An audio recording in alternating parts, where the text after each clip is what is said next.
Welcome everyone to Championship Court number 2 and our live streaming coverage of Pro Mixed Doubles here at the APP Atlanta Metro Open. Lauren McLaughlin here on the mic, joined by Chad Edwards as we bring you double the coverage here today. We have on court currently a consolation bracket match to 15 being played. Daniel De La Rosa along with Olivia McMillan on the near end take on Mary Brasha and Federico Staxrud on the far end. Michelle Baumgardner is our USA Pickleball Certified referee for this match. As we mentioned, already both these teams in the back draw. Knocked down in the first round by Etta Wright and Zach Taylor. Olivia McMillan and Daniel De La Rosa find themselves down here, while Mary Brasha and Federico Staxrud also dropped down, this time by Andrea Koop and Zane Navertil. So both these teams fighting to stay alive. They'll switch ends at 8 in this match to 15. We've been watching it here. Chad, before we were getting started, what are we noticing so far between these two teams? Yeah, McMillan and De La Rosa went on a little bit of a run. Brasha and Staxrud were up 4-2, but McMillan and De La Rosa playing a little more aggressive here. Mary Brasha definitely probably the most controlled person on the court. She likes to stay in the longer dinks. Staxrud is going to look to step in and poach and speed some balls up as well.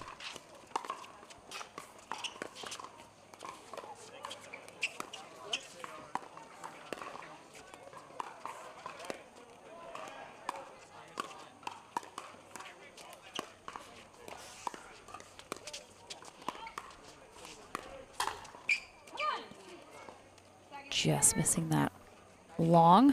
As you mentioned, Staxrud looking to speed up here when he has the opportunity to do so. We're seeing a lot of patience, though, between these two teams. Yeah, that was the longest point of the match for sure right there. But still trying to find their footing. It's hard in a 1 to 15. Good angle there from Staxrud as he takes De La Rosa into the fence. All four of these players maybe a little newer to those at home. Olivia McMillan was a name on the pro scene. She suffered a knee injury, needed to get surgery, was out for quite a while, and she's kind of re-emerging onto the scene now. Daniel De La Rosa, the #1 racquetball player in the world right now.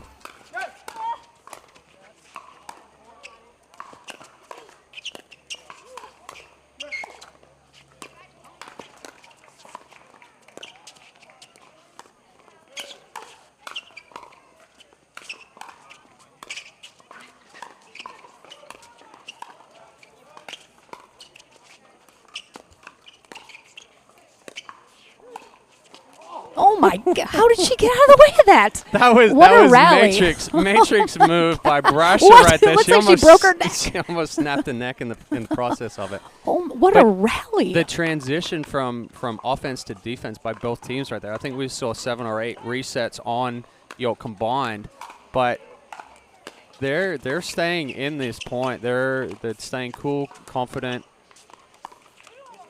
As I say that, Olivia dumps one in, and that's typically that's your fault. That's typically what happens. Sorry, Olivia. But yeah, they're mixing up looks really well right now. They're certainly evenly matched teams. Oh, ball on court from across the way. Federico Staxrud, along with partner Mary Brasha, had a really nice day in singles yesterday. Mary Brasha ending up with the bronze medal. Federico Staxrud will be in the gold medal match on Championship Sunday. Staxrud still trying to develop that doubles side of his game, though. He's fairly new to the pro scene.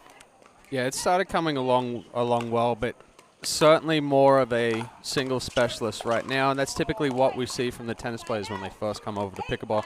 It takes them a little bit longer to develop the double skills. Why is that?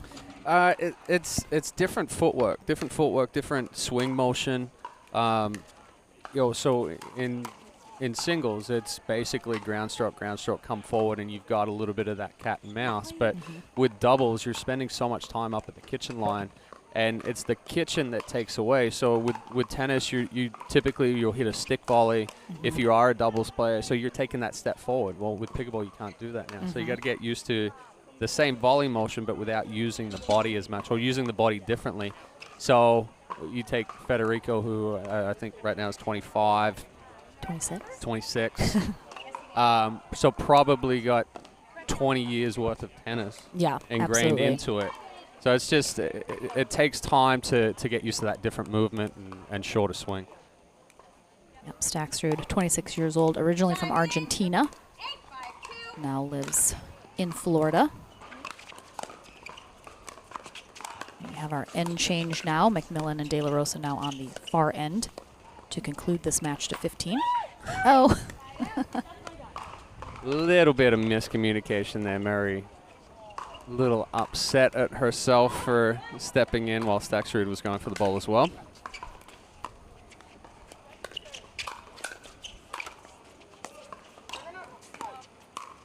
Just goes wide there. I think both of these partnerships might be a first-time partnership. I have not seen either of them play together yet, so I think you are correct with that one.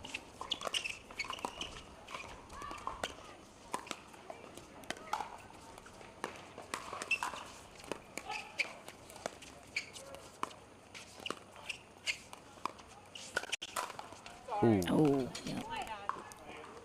Right in the shoulder there of Staksrud.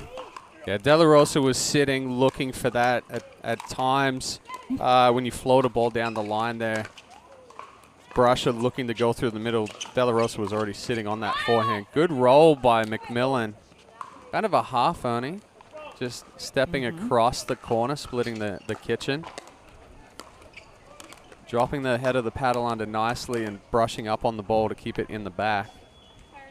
McMillan also a lefty, so she's going to be stacked on that right side.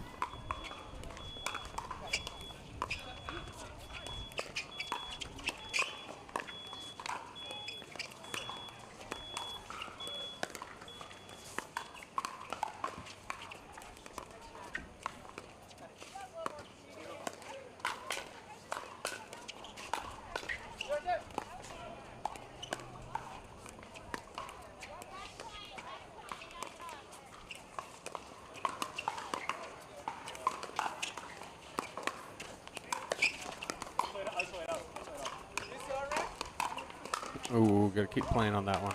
Oh. So Staksrud calls that ball out on the sideline. Did look like it might have missed.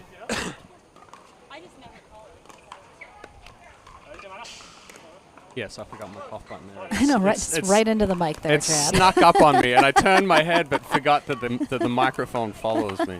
I know, it's weird having a microphone strapped to your face all the time. That was my fault. Sorry, everybody. Brasha, 22 years old, recently just finished her tennis career at Biola University. She got herself a degree in film, now working for Duper.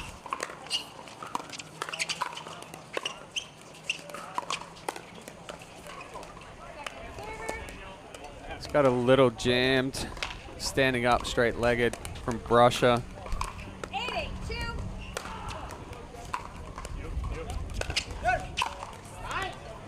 Nice big put away there from McMillan. I mean, De La Rosa and McMillan don't lack power, that's for sure. De La Rosa probably one of the bigger forehands from that short, compact swing, coming from the racquetball background.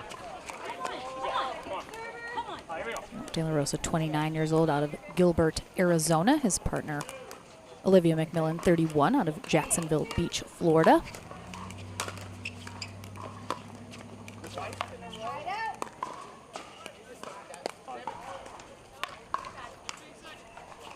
De La Rosa missing a couple of drops into the net.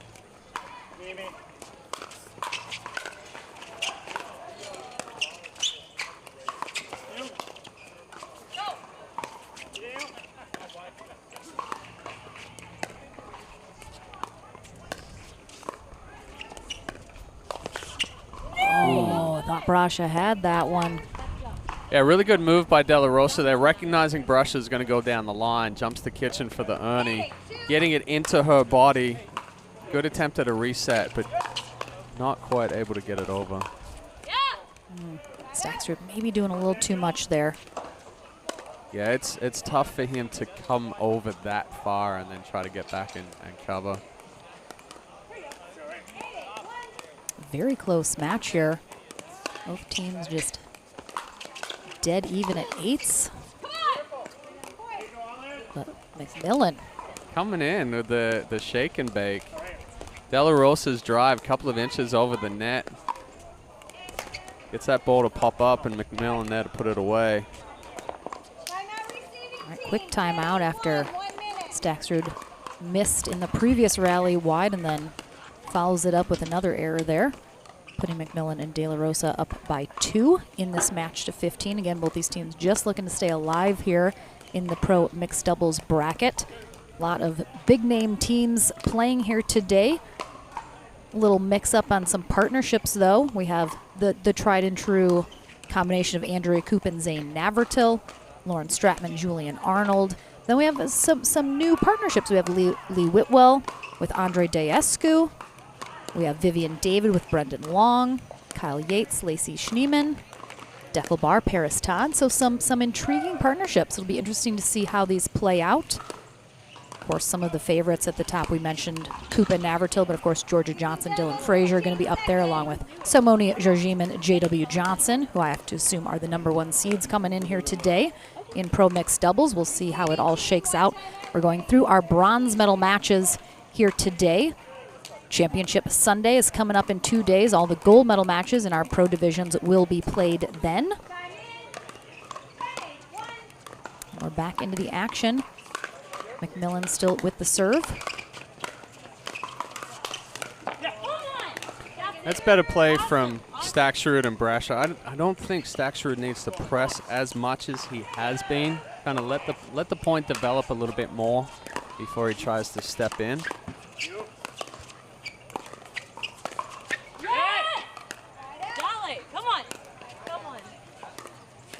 Yeah, a little less patience than we saw earlier on in this match from them. Definitely Staksrud looking to start something perhaps a little prematurely. Sometimes that last one works out though. That definitely a little low for De La Rosa. He dropped down to one knee to try to get even lower on that one. Yeah, definitely a tough ball when you're overextended below the knees to speed up. That was a better job by Staksrud, staying home, not looking to come as far over. McMillan trying to go down the line, and Staksrud being there to put the aggressive swing on it.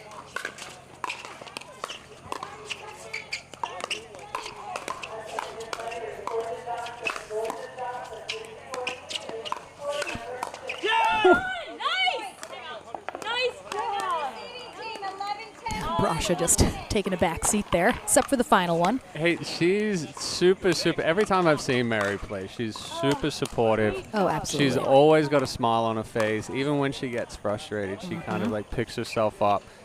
We see that quite a lot with Corinne Carr, Vivian David. You know, a lot of these ladies. Me personally, I'm very rarely will I smile if I'm upset with myself. Yes. So it's interesting to see that coming from the ladies. Definitely a much more positive attitude than you see with the guys a lot of the time. I mean, I don't mind a little bit of drama on courts. Some of these guys, they bring the drama. I'll tell you what. You need the fire.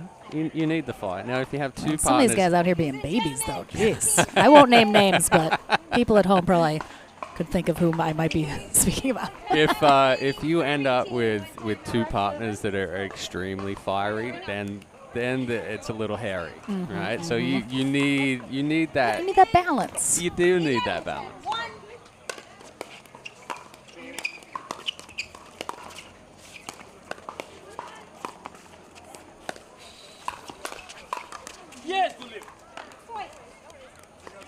So now we're seeing McMillan and De La Rosa kind of pushing a little too much. We saw Staksrud doing that. He gave away a few points. De La Rosa's now giving a couple of points back. So got to find that balance between, yes, I want to be aggressive, but I can't try to do too much. I can't take risks that I don't necessarily need to do.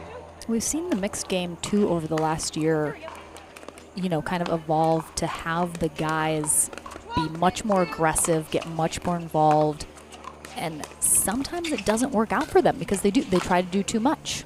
Yeah, another example there. De La Rosa is trying to hit that ball to just put it away, not have anything back. Yes, that's okay on something that's high. That's an overhead for sure. Even at shoulder height there, you're potentially you've yes hit it hard, but set up the next one to come up higher. Yeah, I think that's a lot of the way the game is transitioned now, is that the guys see a couple of the top players, J.W. Johnson, Deckel Bar being someone that get really big or reach in. So they're like, well, I've got to do that too.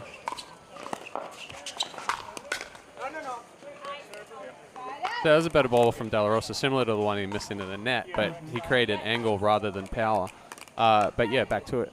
The guys think, hey, I have to step in. I have to be this big aggressive player. It doesn't always fit in everybody's play style. Yes, they're going to have power, but the lady is there to set it up for them to go, not try to force something.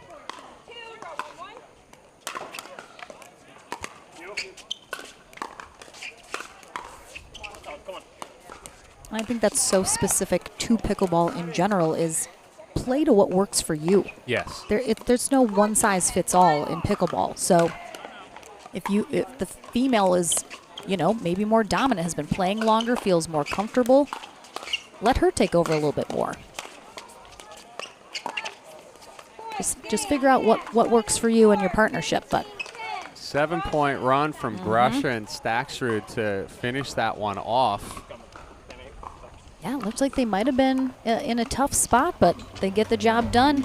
They stay alive here, but Olivia McMillan and Daniel De La Rosa are done for the day, unfortunately.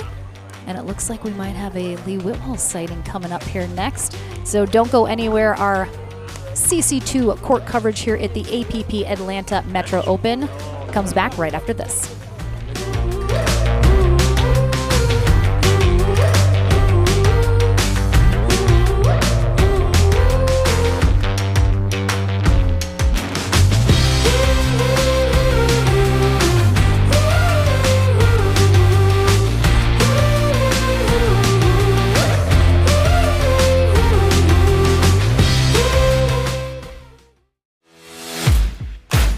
OS First, the official sock sponsor of pickleball. Stay in the game with OS First socks with purpose and compression bracing designed for comfort, injury prevention, and improved recovery. OS First is the official sock brand of USA Pickleball and the PPA Tour. Visit www.thepickleballsock.com to learn more.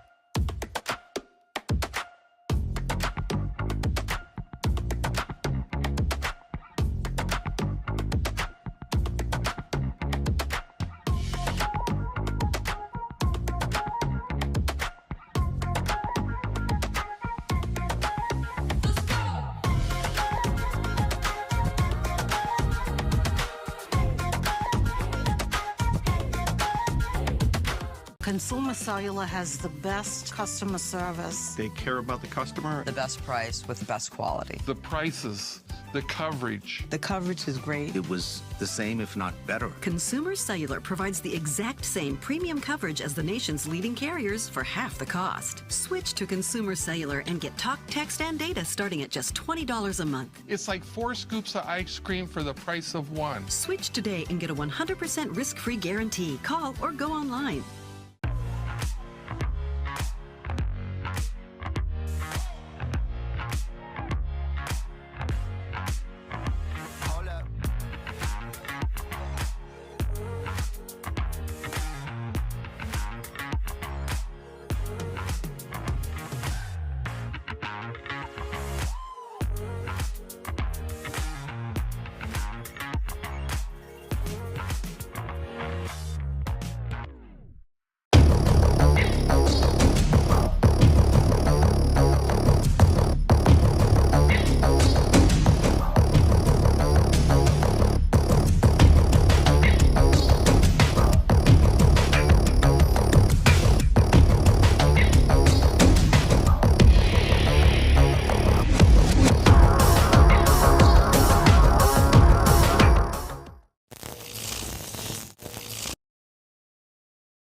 Hola, my name is Stacy Townsend, and let's learn to play better pickleball with Pickler and USA Pickleball.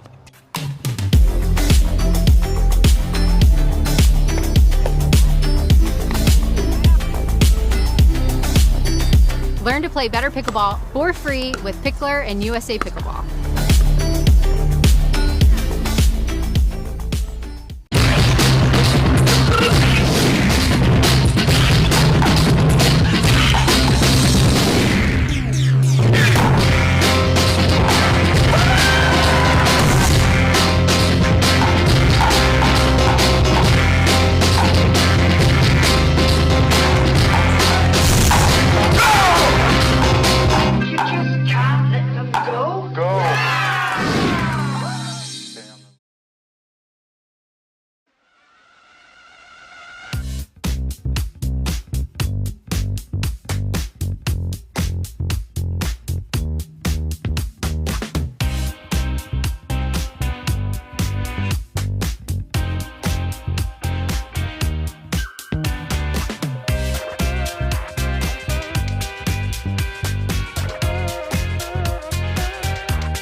I will dig deep.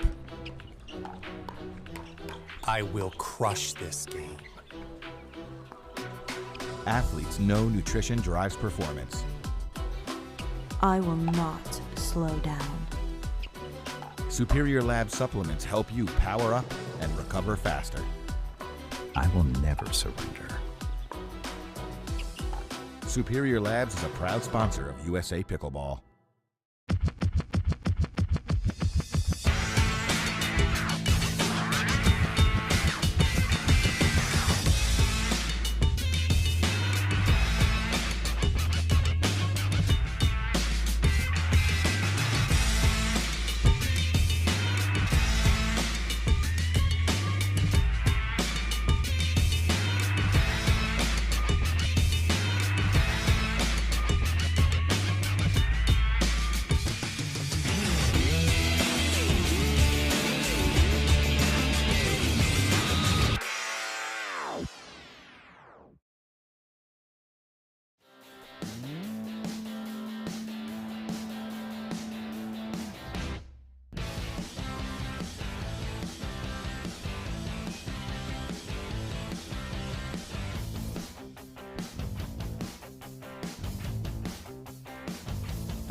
PPR is proud to be a partner with the APP Tour, which features 18 tournaments and more than $750,000 in prize money. Several PPR members play in APP tournaments throughout the year. Are you at least a 3.5 pickleball player? Then become certified to teach with PPR. Check out our website at www.pprpickleball.org. And as the saying goes, do what you love and you never have to work a day in your life. So give us a call at 843-842-9777. We look forward to hearing from you.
This is Next Gen Pickleball. I am Next Gen.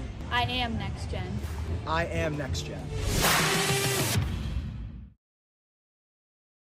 Consumer Cellular has the best customer service. They care about the customer. The best price with the best quality. The prices, the coverage. The coverage is great. It was the same, if not better. Consumer Cellular provides the exact same premium coverage as the nation's leading carriers for half the cost. Switch to Consumer Cellular and get talk, text, and data starting at just $20 a month. It's like 4 scoops of ice cream for the price of 1. Switch today and get a 100% risk-free guarantee. Call or go online.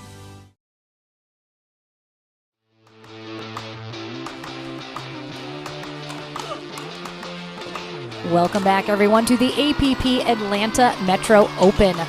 We are into the quarterfinals here in our pro mixed doubles bracket. We have Lee Whitwell and Andre Daescu on the near end. A new partnership we have not seen before. They face off against a partnership we certainly have seen before. Andrea Koop and Zane Navratil on the far end of the court. Tom Richardson will be our USA Pickleball Certified referee. Lauren McLaughlin along with Chad Edwards. Here on the mic on our CC2 court coverage. We are streaming also on CC1. Double coverage right now. And this should be a good one, Chad. What are we looking for here in this pairing? Actually, Lee and Andre played together in Chicago last week. Oh, I wasn't here. That's why I missed it. I'm so sorry. I was in Madrid, Spain. I'm so sorry. But yeah, I mean the key to this one is how big Andre can get up at the kitchen line. He's definitely a threat when he's using his size and his reach. Like you talked about, Navratil and Koop, tried and tested, extremely good partnership. We'll probably see Navratil speed up a lot of the balls, like he just did right there. Whitwell ready to counter-attack on that one. Koop is a threat as well because she can do it all. She stays in those long extended dinks, but it's also able to speed up a lot of balls. Probably the best transition game on the ladies' side right now. Yeah, we absolutely have a ton of top high-level tennis in all 4 of these players' backgrounds.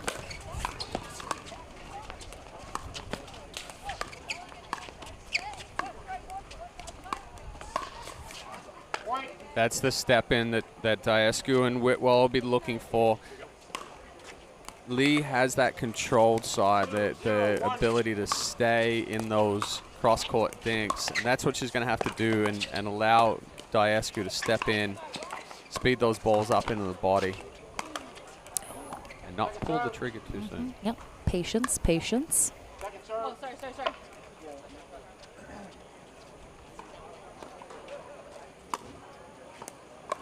Zane Navratil playing all 4 years of college tennis at the University of Wisconsin-Whitewater.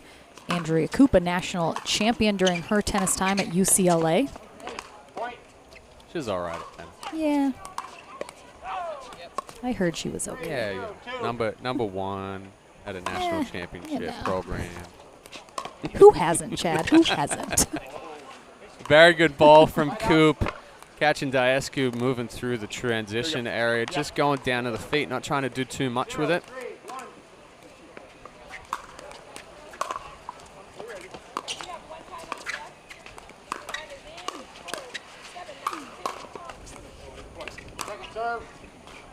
Navratil kind of telegraphing that speed up. Saw that a little bit last week of players are starting to recognize when he's going to speed up that backhand.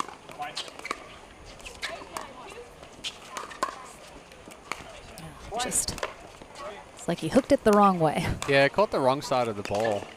It's kind of potentially didn't drift as much as what he thought it was going to.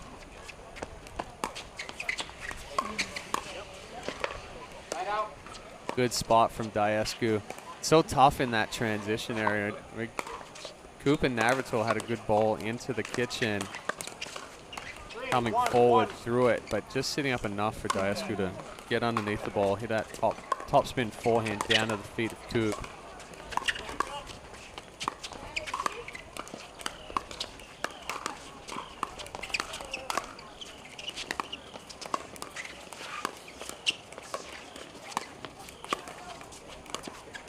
Good angle there from Koop on that dink. Whitwell didn't quite move her feet enough, it looked like.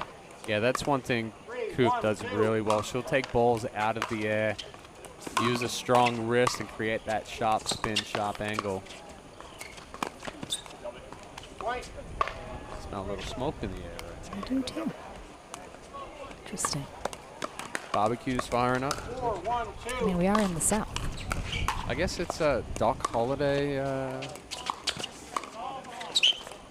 celebration here at Palm. Come on. Barbecue championship as well. Oh my goodness. Well, that's exciting.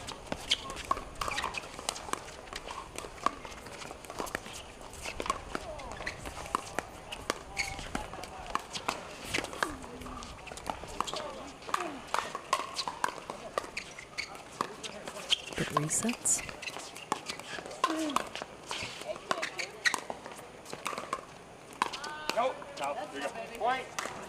Excellent point there from both teams.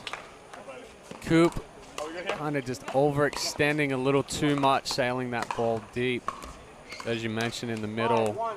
And we saw it in the previous game. The speed up to reset becoming so dominant and so prominent in the game. You've got to be able to transition between that hard and soft. Yeah. 1-5-1. But Dasku up a good amount here in game 1 of this quarterfinal. Oh.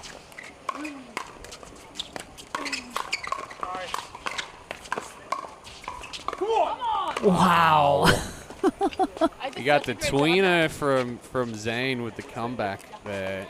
Diasku's ball just landing on the line. Unbelievable.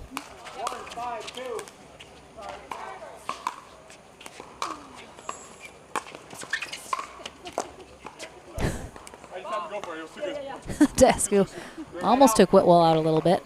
Oh. That's a big man to try to get out of the way of right there with me. Lead us through back. I'm a big girl too.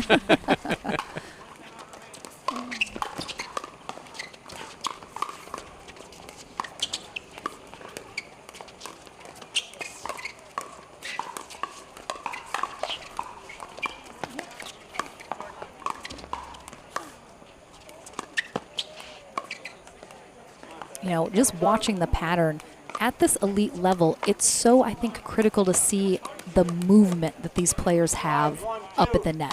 They don't get into, you know, cross-court till they're going to die. It's just so much movement. How important is that at this level? Oh, it's huge. I think at any level. You know, especially in amateur levels, a lot of people think cross-court thinking is corner to corner, right? But even a ball into the middle is still cross-court. So try not to hit 2 or 3 balls into the same position, because all of a sudden they're going to stay, and now you've got the ability. They've got the ability to speed it up, lob, you know, do whatever. So ball movement, we saw a little bit earlier with Coop reset down the line, kept Diasku home and kept him honest, especially in mixed doubles. We try to isolate the woman, for example, and you're going cross court and pushing that male over further and further into the middle. Your window becomes so much smaller. If you can go behind and keep them honest, now our window opens back up. So ball movement is a big part of the game.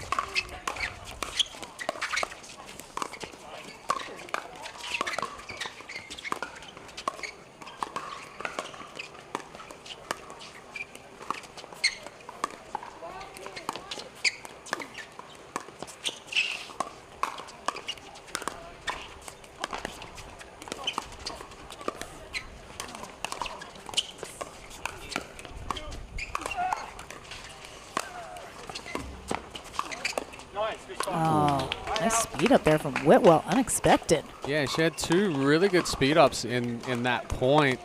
Coop able to reset the first one, but that's a tough ball to go. If Coop manages to get out of the way, that ball's wide because you're going to short court. But she got it right on the right hip. Good spot from Coop. Diasku a little frustrated with himself. Just letting that ball get too deep. Oh. Yeah, gets one back. There. Little love from them. Whitwell and Diasku had been stalled out at 5 for quite a while. They finally break off with that net cord.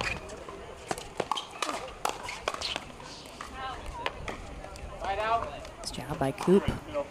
Goes right at Whitwell and then pulls cross court to Deescu, forcing that ball wide off his paddle. Yeah, the two-handed speed up from Coop. That's a very difficult shot to read.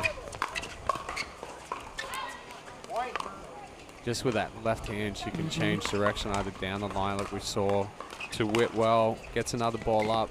Deescu takes a little bit of a slide to the middle and then she can switch direction back across his body.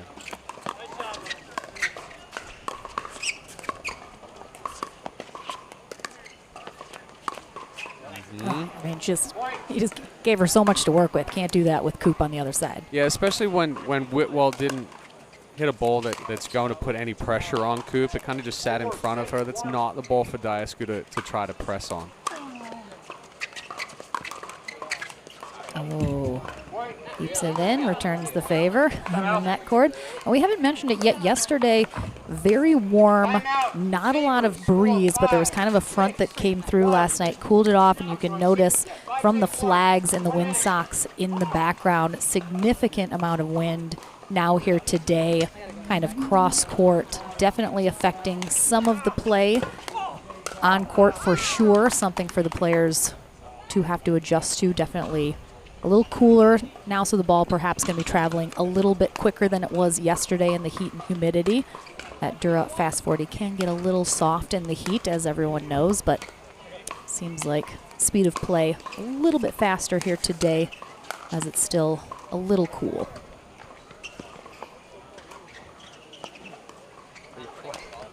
And we mentioned Navratil and Coop's tennis background, but of course their opponents have it in spades as well. Andre Deescu, 34, now in Palm Beach Gardens, Florida, originally from Romania. Spent a little time playing some professional tennis. And Lee Whitwell, originally from Gibraltar, now splitting her time between Florida and Texas. She played her college tennis at the Francis Marion University, where she was also a two-time national champ, and she's in the Athletic Hall of Fame there at that D2 school. Dabbled a little professional tennis herself.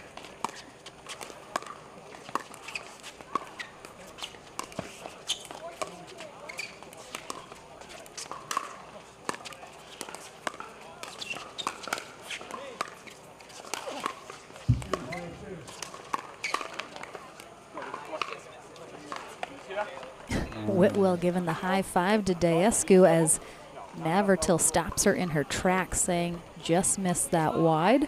Huh. I thought that was inside the line, but I'm at the wrong angle right here. Yeah, looking through the referee. So that's a tough one.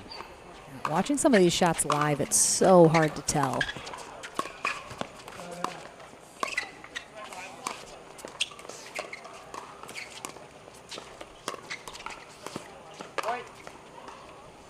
Yeah, Deescu trying to create something that wasn't there. Coop and Navratil now coming back to gain the lead. Deescu and Whitwell have to get back into that controlled aspect.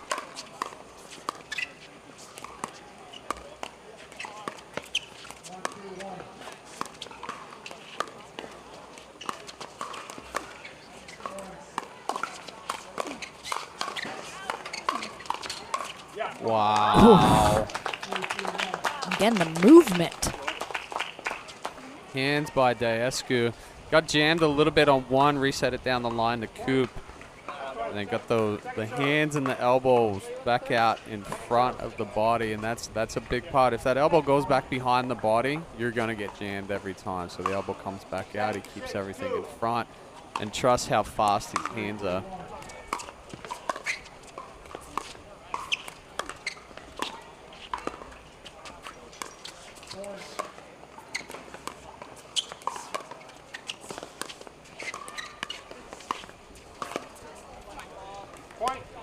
Good setup by Navratil and back to it again. The ball movement. He took a ball out wide to Whitwell's backhand, brought it back into the middle, went back across. So giving different looks. Give the same look over and over. They're going to change their strategy and start anticipating better. switch up looks, then it becomes more difficult.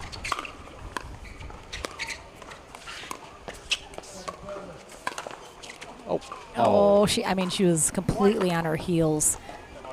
Tough. Whitwell had no ability to shift forward and try and get that ball. Even if she dove for that one, she's not gonna reach it.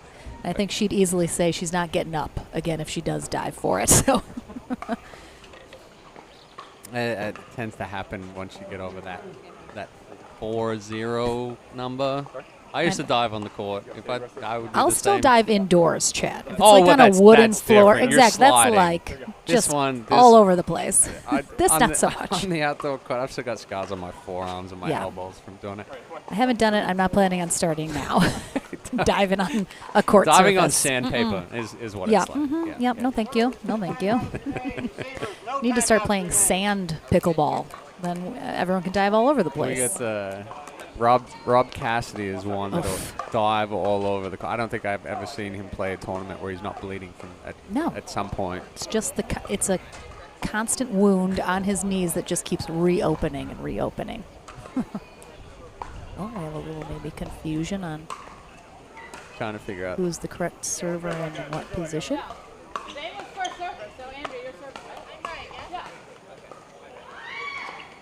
Everything's good. All right, we're good. Yeah. No, not yet. Time in. Fighting over the cuff button. We right are. there. It's a good thing we have our own and we don't have to share.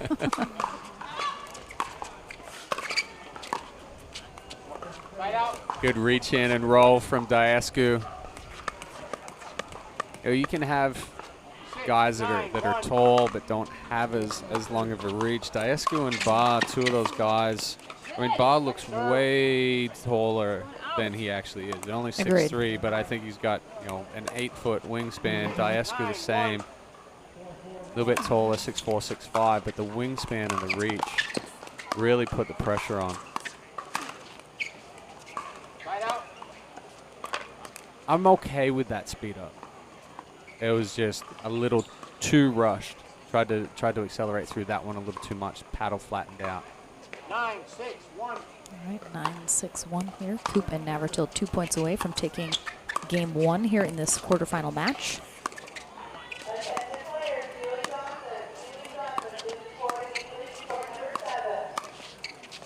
Ooh.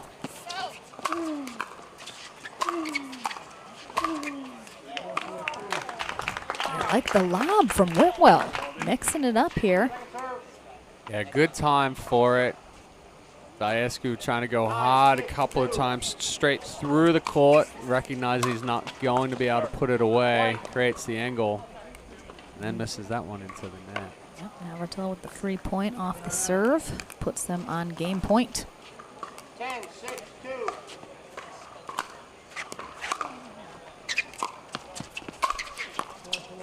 Navratil can really switch up that serve when he needs to. I saw a few balls last week where, I mean, the kick on it was ginormous, going straight from a backhand across to the forehand side sometimes.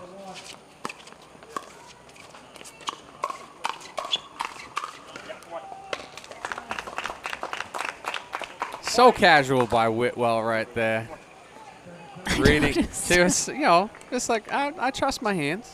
I'm not gonna do anything. She's got a little smile on her face right now. Probably, I think my voice carries a little too much, so I can't. She hears you, Chad. Oh, that one not quite as nice, but again, got a little jammed there, right in the middle of her body. I think we see these rallies and they happen so quickly.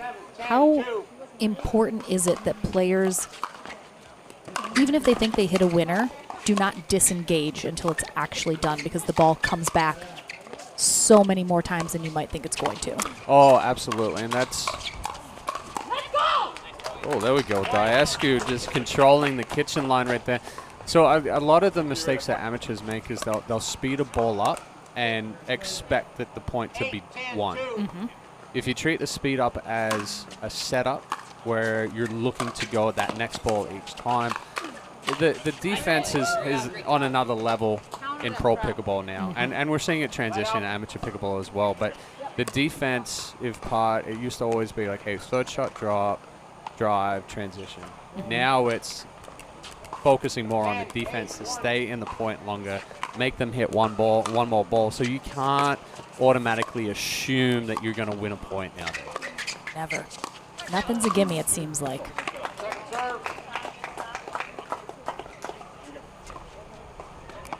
Just Coop scoops that up a little too high. Easy put away there for Jasku. Coop serving to try to close this one out.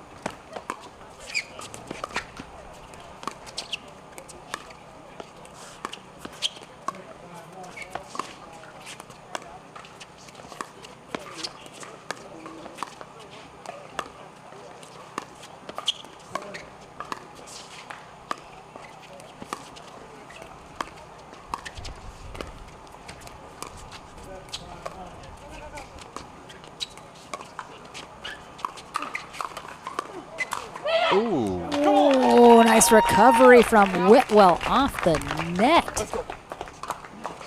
And then sailing it long. Yeah, that's extremely difficult to do what Whitwell did right there. Navratil on the attack, when that ball hits off the net and kicks up, I mean, that kicked up a good foot and a half off of where she was anticipating that ball to be. And for her to keep that ball down.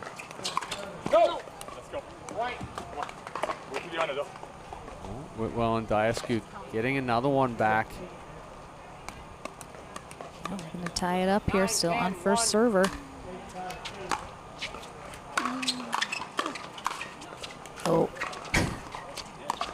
I mean, is that not her in the kitchen? She didn't hit the ball, though. She didn't? No. I mean, she thought it was done. She was just throwing. Yeah, she did hit it previously, and then like she kind of eventually made it into the kitchen. That's why she stopped. It was.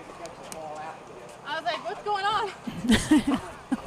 I know Whitwell was like, I'm fully walking through the kitchen right now. I think the referee looked at it the same as I did. Like she hit, and then she started moving. It happened much later. Yeah, she started moving for the poach.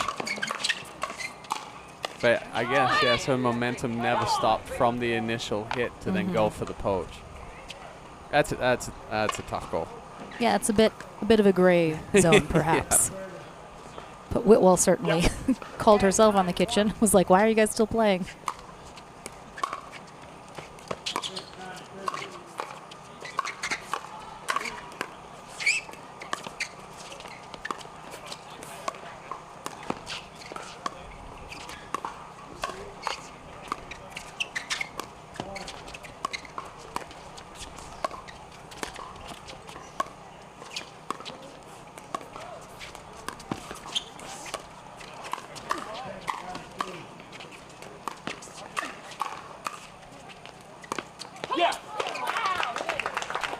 Good hands from Whitwell with a couple of nice resets in there, and then she mixed in the speed up.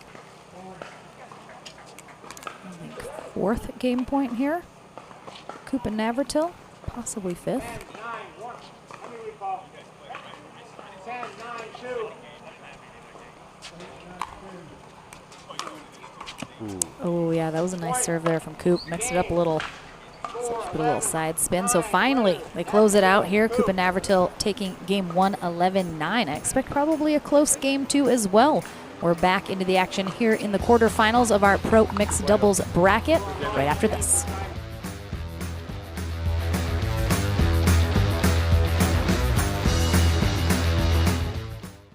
Consumer Cellular has the best customer service. They care about the customer. The best price with the best quality. The prices, the coverage. The coverage is great. It was the same, if not better. Consumer Cellular provides the exact same premium coverage as the nation's leading carriers for half the cost. Switch to Consumer Cellular and get talk, text, and data starting at just $20 a month. It's like 4 scoops of ice cream for the price of 1. Switch today and get a 100% risk-free guarantee. Call or go online.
Welcome back, everyone, to our live streaming coverage of the APP Atlanta Metro Open.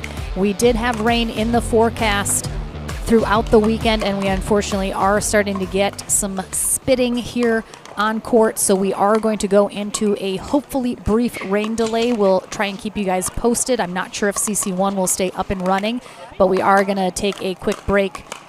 So stay with us, though. Stay tuned. We'll be back as soon as we can, but short rain delay coming your way.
Welcome back, everyone. Apologies for that rain delay, definitely a little bit longer than we had hoped. We were able to keep some of our pro matches going on the covered courts we have that you can see behind CC2, but right now we have a senior pro ladies doubles match going on here. We have Mary Helen Atkins and Anna Shirley on the near end. They take on Beth Bellamy and Natalie Bagby on the far end here in this 2 out of 3 game match. Atkins and Shirley defeating Leslie Bernard and Linda Thompson in their first match of the day, while Beth Bellamy and Natalie Bagby had a bye, but then defeating Teresa Tarn and Kim Jagd to face off here against this team. As this bracket, I believe we're into the semifinals now here in our ladies senior pro doubles. Again, right now, Bellamy and Bagby on the far end. Far head with the forehand. Yeah, exactly. Lauren McLaughlin here with Chad Edwards as we get back into our coverage here on CC2 at the Atlanta Metro Open. Nice angle by Anna Shirley. Bagby and Bellamy coming off a gold medal last weekend at the Chicago Open, where Beth Bellamy went on to take the Triple Crown. Definitely one of, if not one of the top ladies in the senior pro game right now. All 4 of these ladies, though, top contenders for those spots.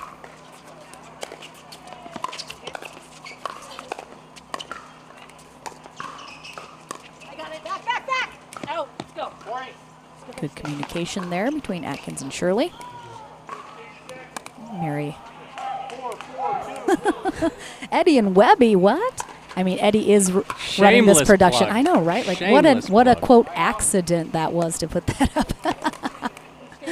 So Beth Bellamy in the black on the far end, Natalie Bagby in the pink, and on the near end, Mary Helen Atkins in the black and Anna Shirley in the white.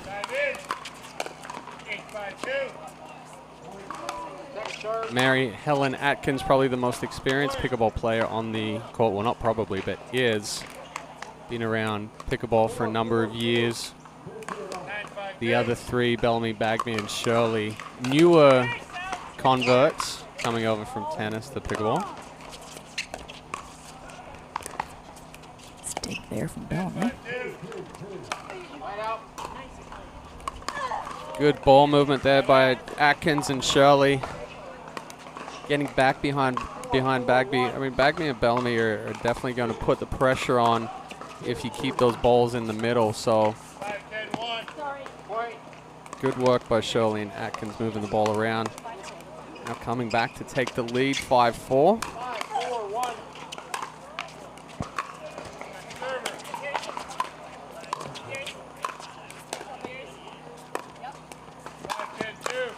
Oh, wow.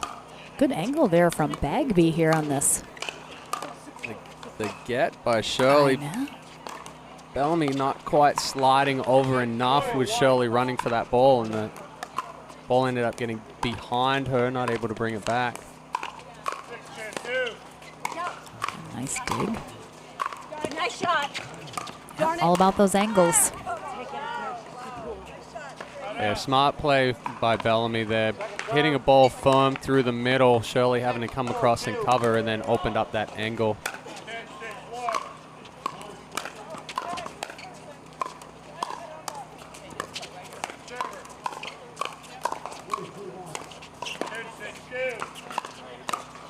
Oh, good hands from all 4 ladies, but Bagby ends up pushing that wide.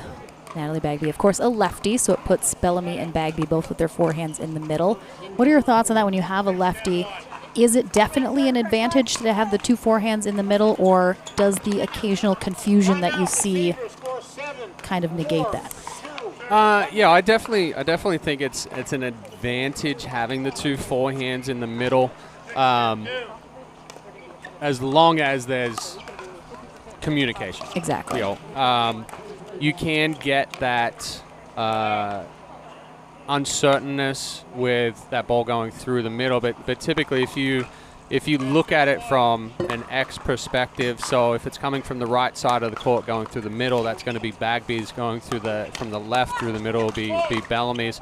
There's always that gray area, but it's much more beneficial to have 2 forehands in the middle compared to 2 backhands, because then you're going to have that miscommunication as well, and typically it's not the strongest side for a lot of players. If you have a righty-lefty combination and one of them has a strong backhand, then you may play straight up, but typically with the righty-lefty, we're going to see a stack 99% of the time. Mm-hmm.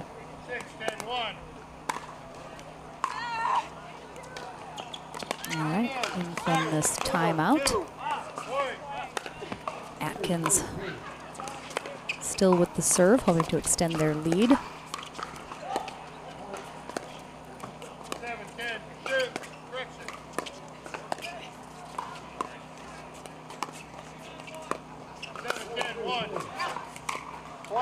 And we see some of the ball movement that we started discussing in the pro matches before we went to the rain delay.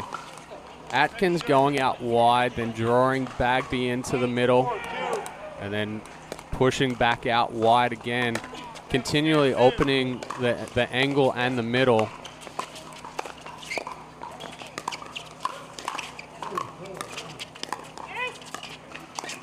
Oh, there's a little bit of communication issue there. It's like Bagby and Bellamy both thought the other was maybe going to make a move for that lob, but really nicely placed lob as well. I think they both said you on that one. Oh, yeah. I've been there. 9-4-2.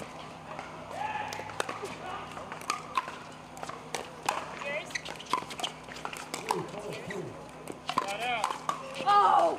Right out. Fudge, I had it. I hear a lot of fudges in pickleball. Anna Shirley is probably the most animated player on the women's senior pro side. Super supportive of her partners.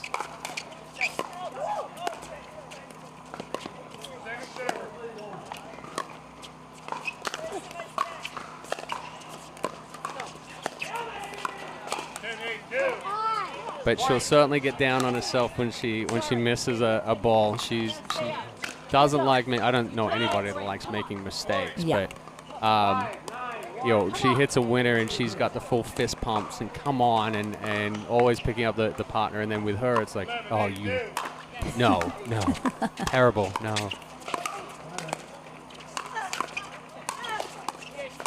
Another lob. Oh, that one pushed a little long though. And Bellamy and Bagby have the door open for them. Yeah, just a little bit of a flatter lob from Shirley. Didn't quite get the arc on it as the previous one. Winner of this match heads to the winner bracket final.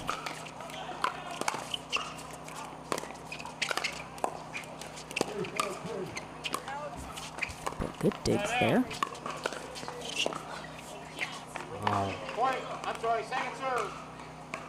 Atkins really targeting the feet of Bagby. I think earlier in that point, Bagby hit a good drive and the ball popped up, and instead of stepping forward and being more aggressive on that, she backed up and let it bounce and didn't take advantage of the good ball early on.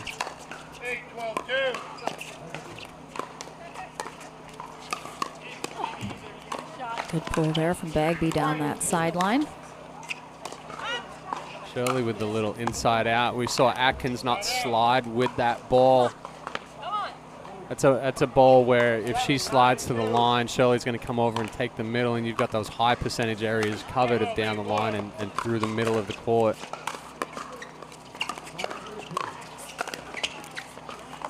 That is definitely something I have noticed watching the senior pros play versus the pros. Of course, there's going to be some different styles of play just because of the age difference alone, but a lot of the senior pros, they aren't nearly as aggressive, even when they have the opportunity to be so. I think they generally are a little safer, perhaps. Let the ball bounce a little bit more instead of taking it out of the air.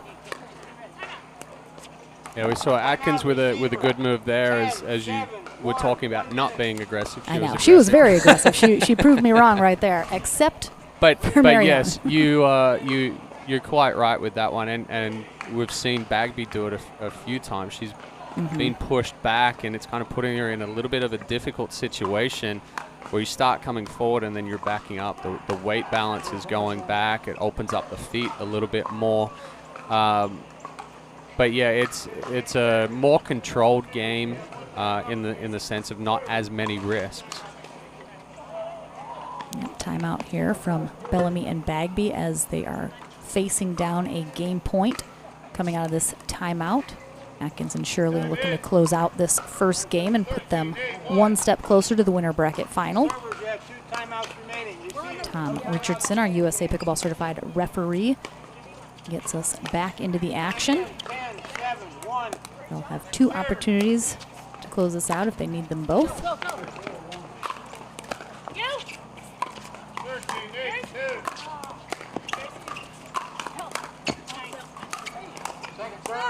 Badby tested with a couple of overheads there, but did a good job of spreading Shirley and Atkins out. And I think back to your point, if life in general, the older you get, the less risk you take. That is true. That's true. The body doesn't quite respond as well as it does in our younger years, that's for sure.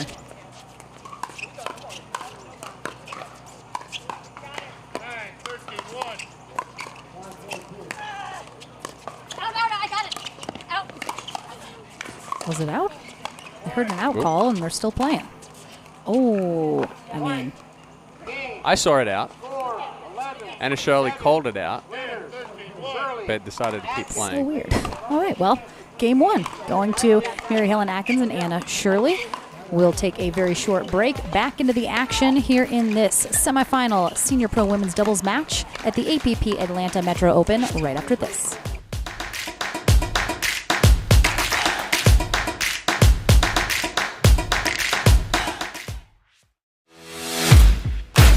OS First, the official sock sponsor of pickleball. Stay in the game with OS First socks with purpose and compression bracing designed for comfort, injury prevention, and improved recovery. OS First is the official sock brand of USA Pickleball and the PPA Tour. Visit www.thepickleballsock.com to learn more.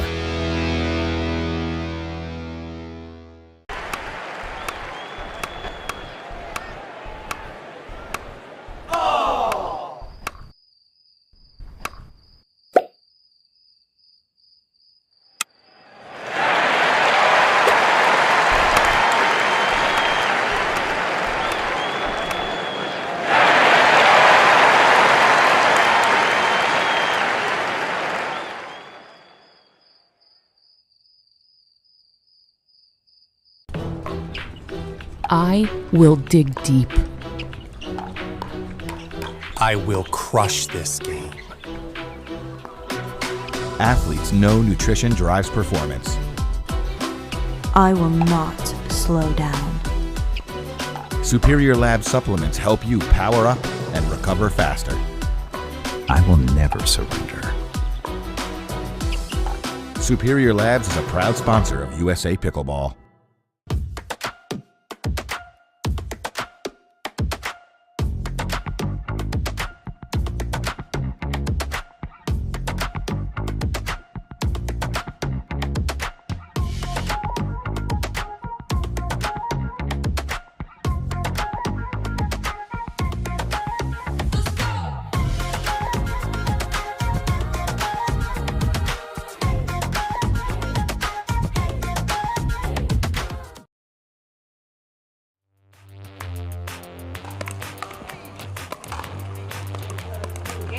Back into the action here at the APP Atlanta Metro Open. We have game number 2 kicking off in our semifinals match here for our Senior Pro ladies. Beth Bellamy and Natalie Bagby on the near end. Mary Helen Atkins, Anna Shirley on the far end. Oh, the trickle over. Atkins and Shirley taking game 1, 11-7. Looking to close this out in 2. Bellamy and Bagby gonna have to absolutely win this second game and try and force a third if they want a shot at the winner bracket final. Yeah, I'd like to see Bagby and Bellamy stay up at the kitchen line in game 2 here, take away some of the time that they're giving Shirley and Atkins, and I think for Shirley and Atkins. They've got to come out and keep putting the pressure on. We see that not a great ball from Atkins, but it's got some pace on it. Bagby a little big with the backswing and catching late.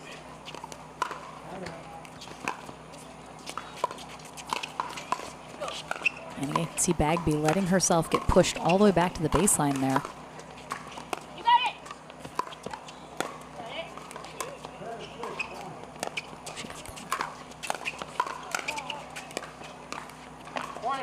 Good hands there from Atkins as Bellamy and Bagby do make it back up. Try and turn a little defense into offense, but yeah, to your point, I'd like to see them hold a little bit more steady up at the line and not so easily get pushed off. Yeah, they've got the hands for it.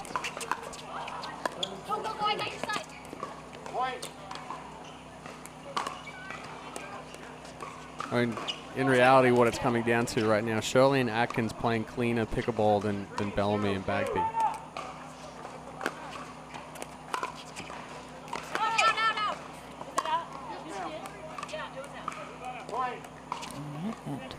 Shot sailing long from Bagby puts Atkins and Shirley up 4-0 and a timeout. So again, this timeout here from Bellamy and Bagby, is it really any kind of strategy change they need to make, or is it simply just start to execute the shots they need to? Yeah, I think that they've just got to execute better. I don't think they need to switch up strategy right now other than stop backing away from the ball because they're getting caught too much in the transition area or back at the baseline. But yeah, just try to make more balls. Have Shirley and Atkins work a little bit more for it, and the potential for errors to creep into their game the more balls that they have to hit. So it's not, I wouldn't say, you know, let's get more aggressive or start taking risks. I think it's just get into the groove, play your game style, stay a little bit more relaxed.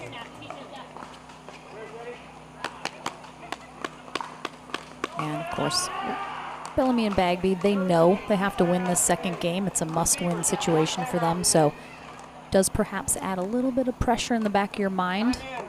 You need to hit your shots even more cleanly.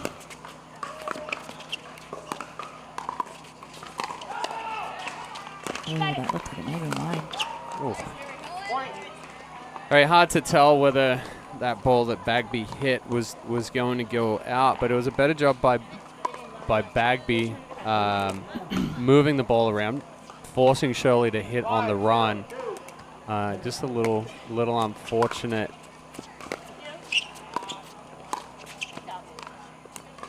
That's what Shirley and Atkins don't need to do. They don't. That's yeah. You're up 5-0. You don't need to try anything crazy. Just what you're doing is working. Yeah. No need to change it up.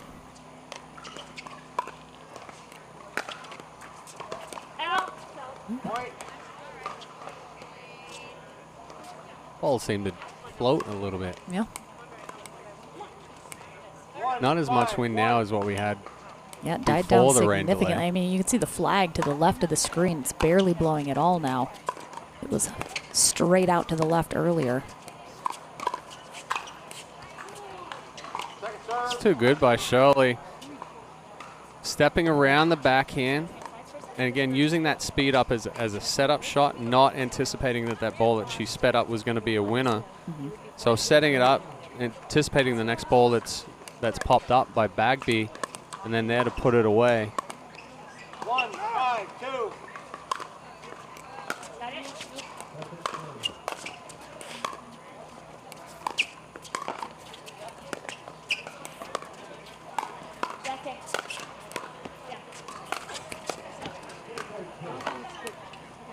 Nice spot right up the middle there.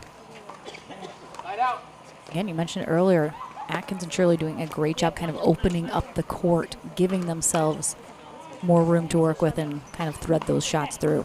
Yeah, they're opening up, and just in that point there, I was trying to figure out the reasoning why Bagby and Bellamy were backing up so much, but Shirley and Atkins are really finding the feet of both Bellamy and Bagby, so they're taking that step back to give themselves some time, but then the next ball comes at the feet, they take a step back, and now all of a sudden they've gone from kitchen to baseline and back on the defense. So it's not always about power. Mm-hmm. Positioning-wise, angles, opening the court up, putting it at the feet, a lot of times more effective than trying to hit through somebody. Absolutely. We've seen more than a few mistakes get made at this top level from trying to put a little too much power on shots that don't need it.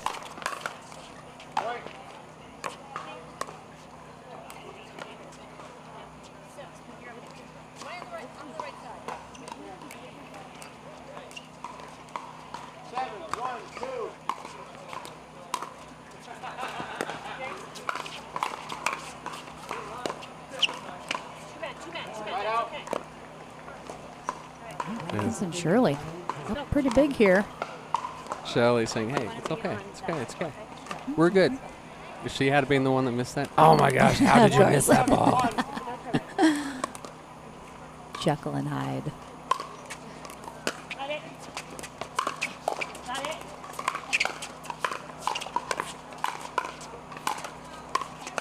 Oh. Seemed like Bellamy and Bagby made a conscious choice to be much more aggressive during that rally. Aggressive, and they're up at the kitchen line. They were getting those balls out of the air that before they were letting kind of get down to their feet. So if they've made the choice now of going aggressive with it, they've got to stay.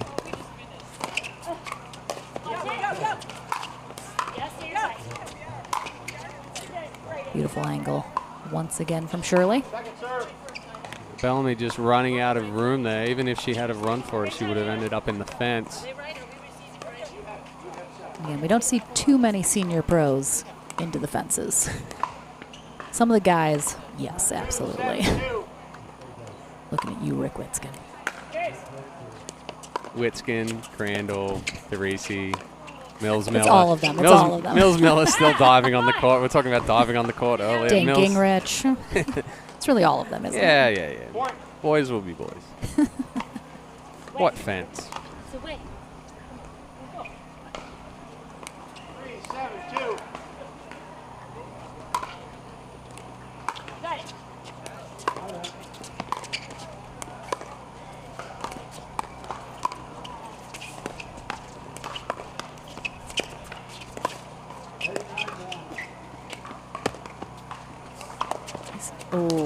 Oh, so good from Atkins. She read that so well. Yeah, Bellamy just takes 1.5, little shuffle step to the middle to try to buy her partner time after the excellent offensive lob pushes Bagby back again, and just a little change of the wrist, opening the hand up a little bit more for Atkins.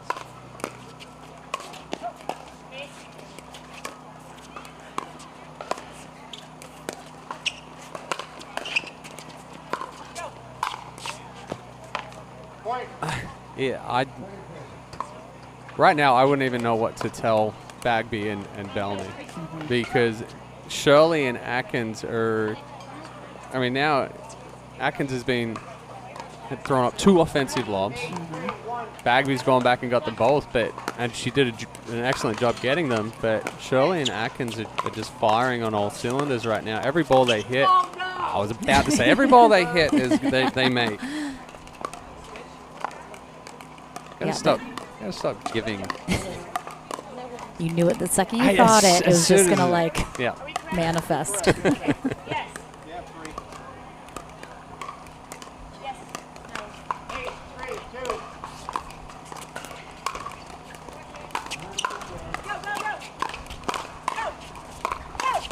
Ooh. Like that right there. I know, come on. Shirley's being a machine out there. Bagby put a full swing on it. It was down below the knees, and Shirley gets a paddle on it, and it goes back over an inch over the net. It happens in pickleball all the time. There are just some games, some matches where a team is outplayed. It's not like Bellamy and Bagby are doing anything terribly wrong that needs to be fixed. It's just Atkins and Shirley are outplaying them right now. Yeah, it's a little bit of an uphill battle right now for Bellamy and Bagby. Back here, discussing in the corner of the court near us.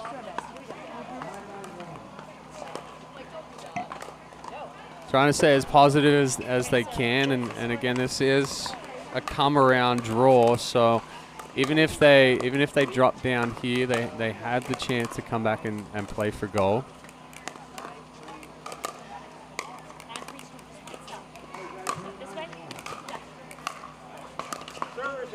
But Bellamy staying one stop. No timeouts remain this game. I definitely want to hold off Atkins and Shirley from getting that match point. Just adds an extra level of pressure.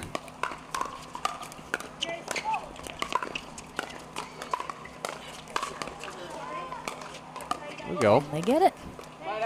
Feed off of it now.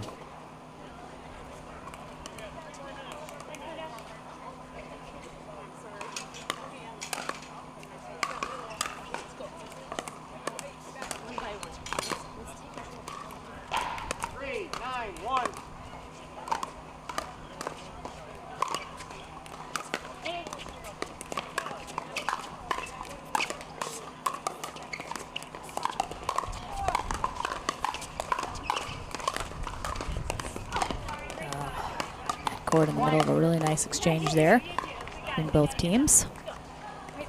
Yeah, and Bagby and Bellamy much more aggressive on that point. Chose the correct initial ball to speed up and then just stayed in that firefight.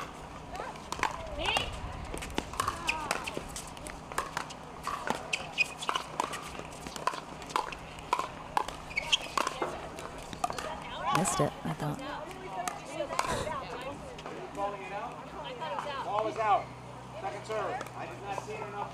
I do think it missed. I thought I could see some blue. Yeah, it went just a little deep. I was laughing at Shirley looking at the referees. Was that out? The job for a pickleball referee is to watch the kitchen. If they happen to catch sight of a ball going out, then they can confirm, but it's not their job to call that ball out. Oh, Bellamy going for the poach attempt. I don't mind that. I think she was maybe just a hair behind, needing to make a move for it. Yeah, it's just a like you said, a fraction behind as far as timing wise, and the swing started back behind her body, so catching it a little late, which forces that ball down.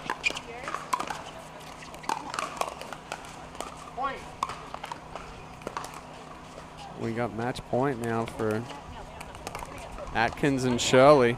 Yeah, the wind has definitely picked back up again ever since we said it died down, because it's opposite day here. Maybe we should say it's going to rain for the rest of the afternoon. Now the sun will come out.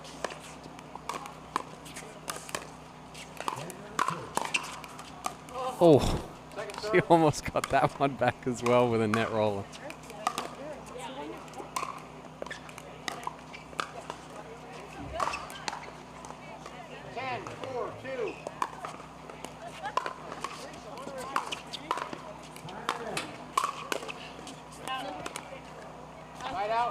Good spot there from Bellamy.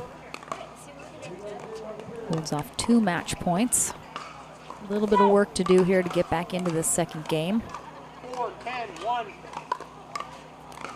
You got it.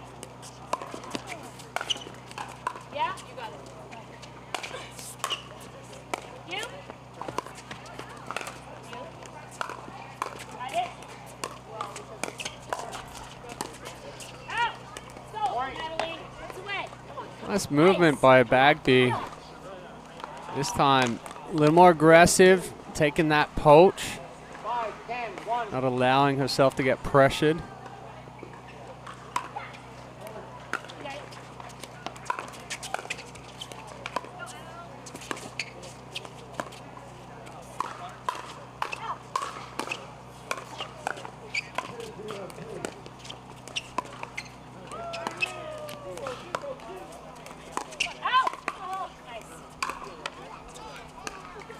Too high there from Shirley.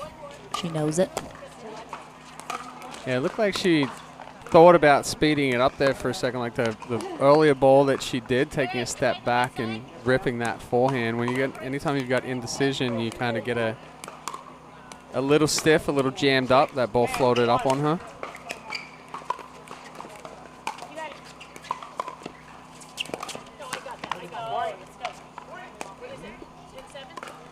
and Bagby making a little run. They're certainly not going to lay down and give this one away.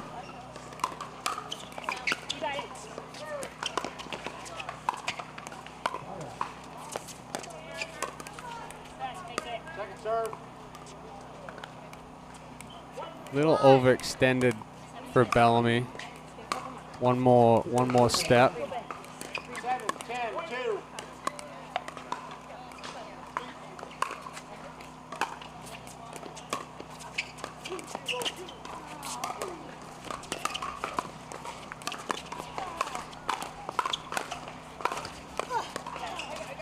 Oh.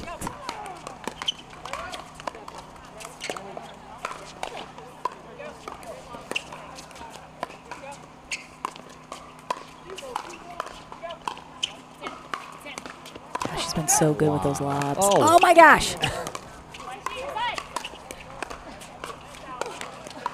Oh. Oh, wow. That point had everything right there. Couple of resets, balls rolling off the net. Shirley with the excellent timing for the offensive lob. And that great rally earned them the side out, back on match point.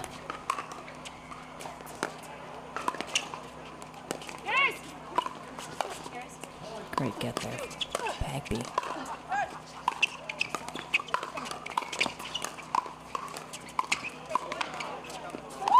Got it. I mean, that point was literally all Natalie Bagby. Don't think Bellamy hit a ball during that. She's feeling a little bit. Bagby's out of breath. Big sigh of relief after that point. Excellent angle to finish, catching the line.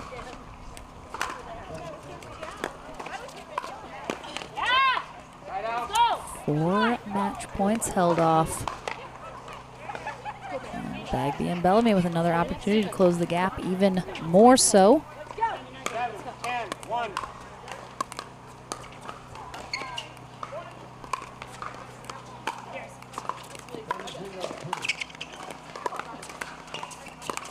So many net courts.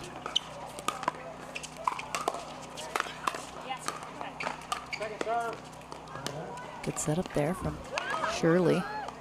Yeah, that's Pop up there from Bellamy. That's the right spot. You've been going at Bagby. Bellamy getting a little relaxed. And then going up into that right shoulder. Tough to get if you've slowed off the pace a little bit.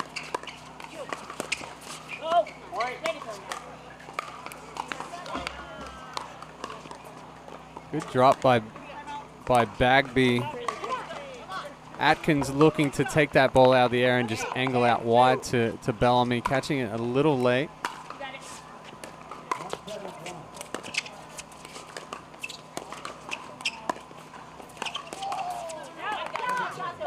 Uh-oh.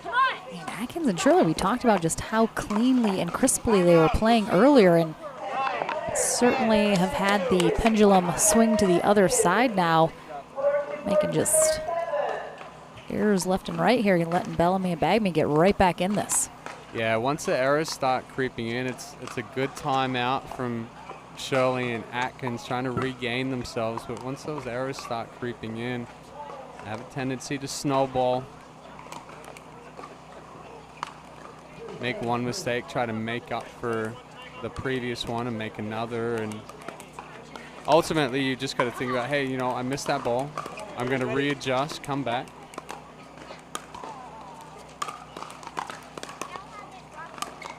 Now they are on second server, so I think they just need one hold here.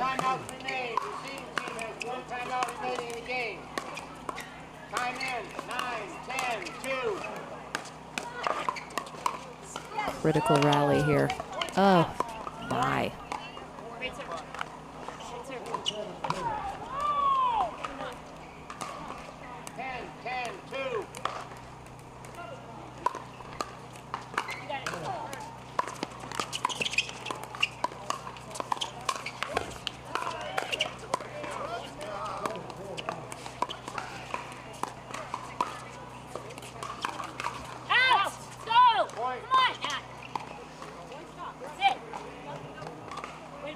Quite the turn of events here. That's that is a switch.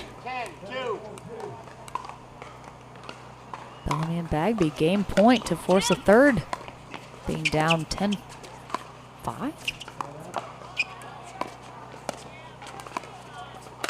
Look out.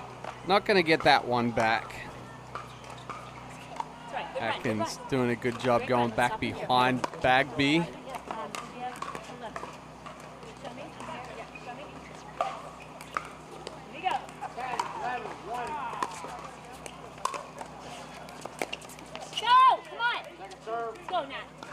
I mean, Atkins and Shirley, they had 4 match point opportunities. Comfortable lead. Now they're trailing by 1. You get 3 points now instead of just 1. They haven't been able to hit a shot the last, 7 rallies. Since we said they couldn't miss. Yeah, you did this. I blame yeah. you. I didn't say that. You said that. I just want to make that crystal clear. I just looked at, they're certainly feeling the pressure now. Like, they were playing loose and everything was smooth and flowing, and now, you can see that they're tense in their bodies. Atkins missing that last one. Better swing. It was free and loose, not trying to do too much. But, yeah, what we talked about, when you try to do too much and you tense up, and then all of a sudden balls are spraying and they're flying on you.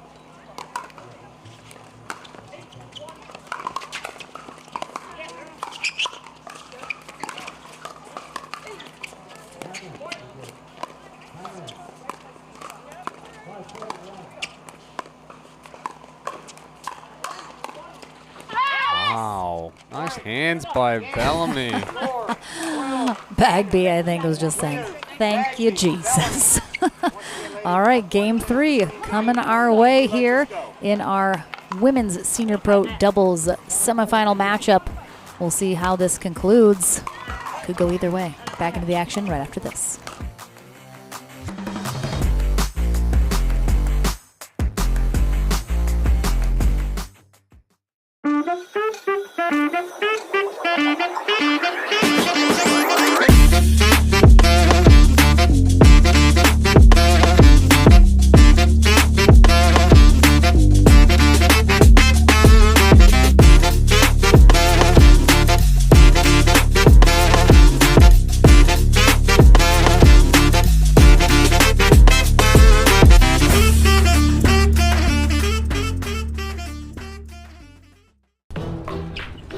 I will dig deep. I will crush this game. Athletes know nutrition drives performance. I will not slow down. Superior Lab supplements help you power up and recover faster. I will never surrender. Superior Labs is a proud sponsor of USA Pickleball.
Back into the action, Atlanta Metro Open here in Griffin, Georgia, about 45 minutes south of downtown Hotlanta, and it certainly was hot yesterday.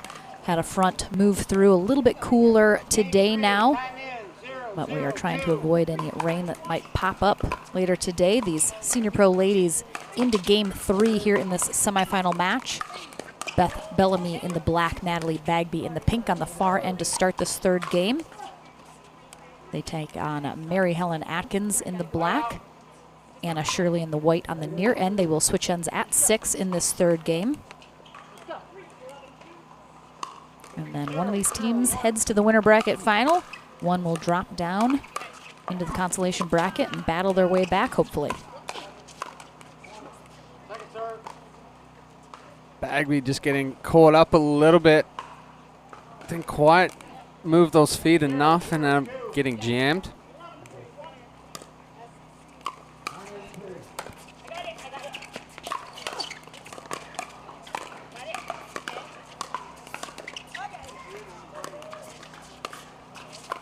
Oh. So way too big of a backswing from Bagby there. The shoulder dropped down and just brought the paddle down with it. I mean, if you're Atkins and Shirley, you had 4 match points in game 2, comfortable 5-point lead at one point, can't close it out. How do you shake that off here coming into this third game and just play the game you need to play? Yeah, you just got to tell yourself to play the same pickleball that you were doing that got you the match points, but don't try to press. Don't try to do too much. We saw a good ball by Shirley down the line. Go back to putting those balls at the feet of Bellamy and Bagby. Yeah, it definitely seemed like the turning point in that second game. They seemed to go a little bit away from what was working for them. They got a little plagued by errors as well as they felt Bellamy and Bagby catching up, which they did. Yeah, Atkins has missed a few drops into the net at the end of game 2 and here at the start of game 3. You've been playing defense well enough. That's something where, hey, you know, let's not miss into the net. We get the ball over and work back into the point, if anything. We've seen other, I mean, I don't think less than a handful of errors from Atkins in the first game and up to match point on the second, and now we've seen more in the last 12 points or so than the whole previous.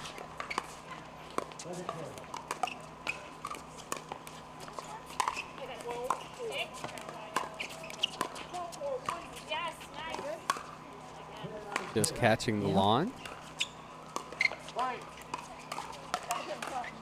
But Bellamy and Bagby certainly putting more pressure on now. They're staying up at the kitchen line. They're not backing away.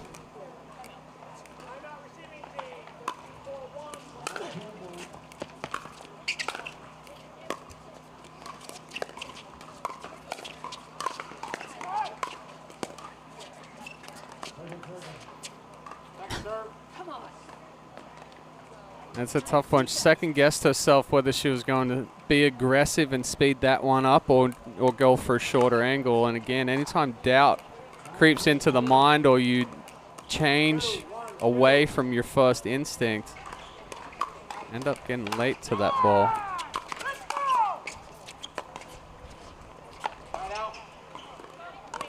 Good forehand by Anna Shirley. Firm wrist. Compact swing, pushing back through that ball deep to the baseline.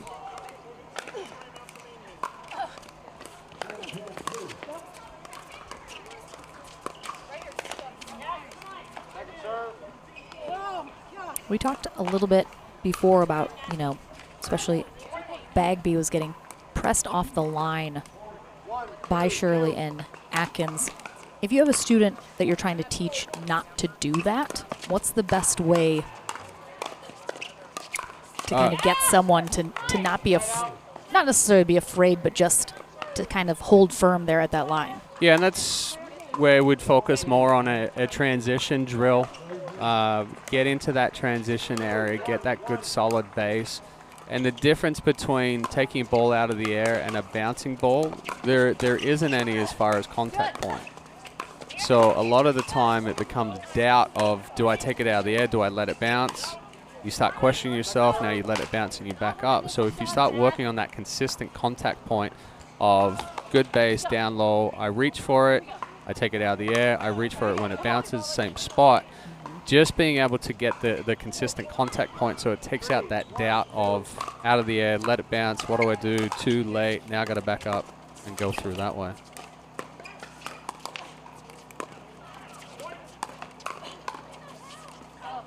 Again, it's a little jammed. That elbow looked a little close to the body there as Shirley kind of got unable to pull her hand out. I have a little possible score discrepancy. Yeah, just discussing who's talking about the score, and our referee Tom called that it was second server and was actually first server. But one thing Bellamy's done better at the end of game 2 and here at game 3, not taking as big a backswing. She's keeping that contact point out in front. And if we actually come out and lay the wrist back just a little bit, we load the arm and we don't need that big backswing to create the power. 4-1-2.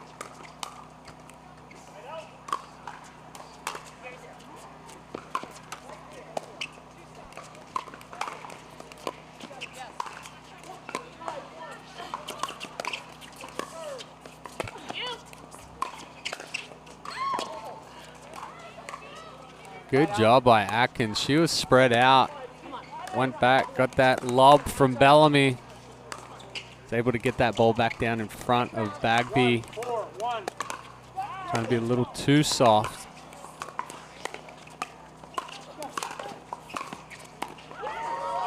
So when you say Atkins was spread out, what do you mean by that? Kind of on the run. She got pulled out wide, and then that lob was pushed back over her head. So instead of being in a comfortable positioning, maybe one step in either direction, she's spread out across the court where she's going from line to middle to baseline.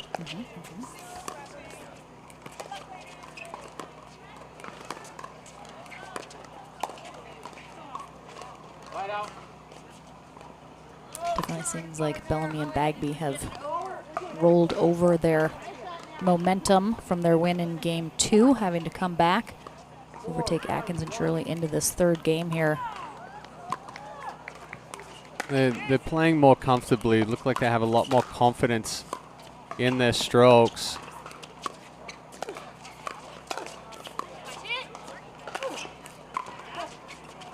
Oh, it's good. Did you see it through the screen?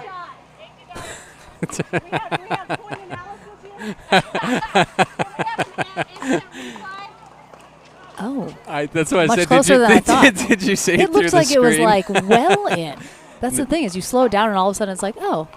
From my angle here, I'm you're right watching on the live. side. I know. I'm looking at the monitor. You're looking through the TV monitor. Was it out to you? To me, it was out. It did look at that slow motion like it did miss a little. Yeah, but was the call good or out? They called it. They called it good.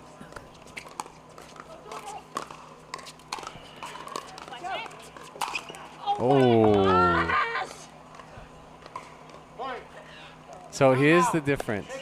Bellamy and Bagby are making a ton more balls than what they were when they lost the first one. They got behind in the second one.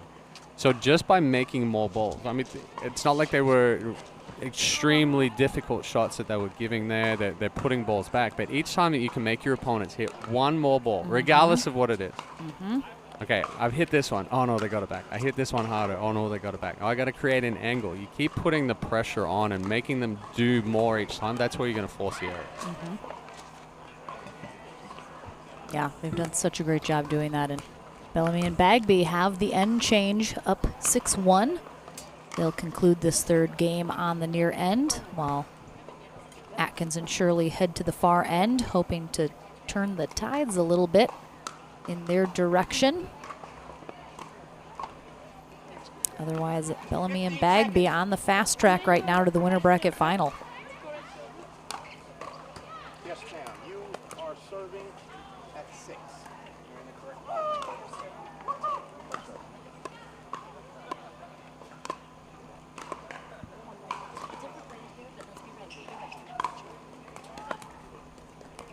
I'm in. 6, 1, 1.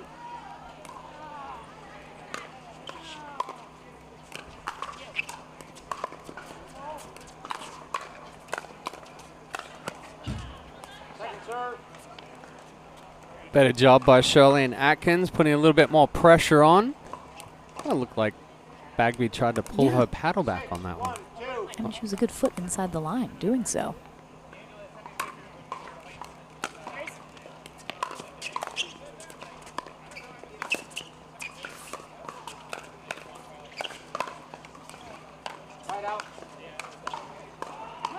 Atkins playing with a little more confidence those last 2 points.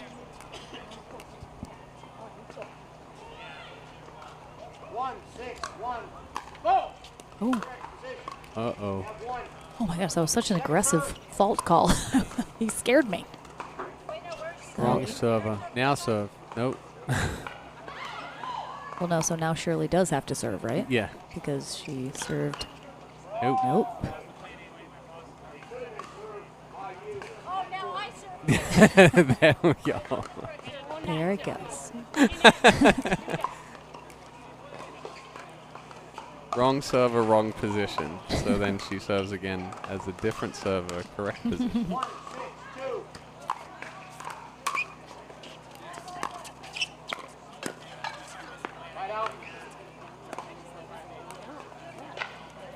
I think Atkins better off letting Shirley take that one. She'd already started moving, so she got caught with her feet still moving and overextending. Very tough to get that ball back.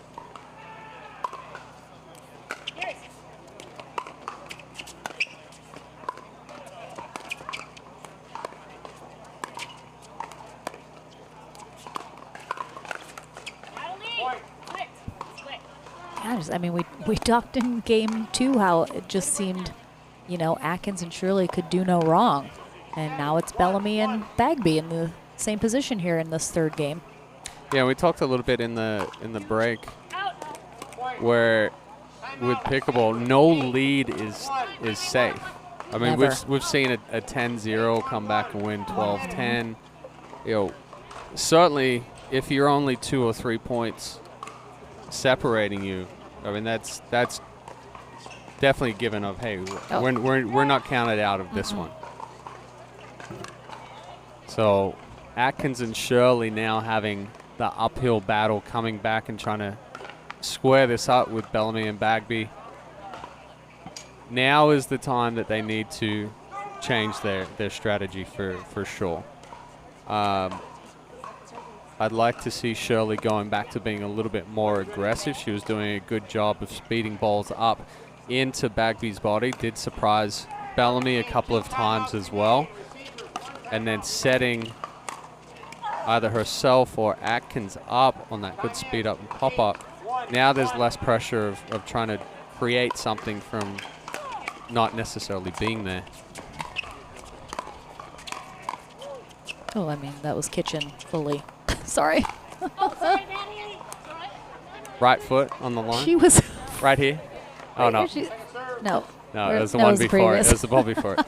Yeah, she stepped over. She was like half foot in the kitchen. Yeah. She stepped over in front. Sorry, Tom. I'll recall it.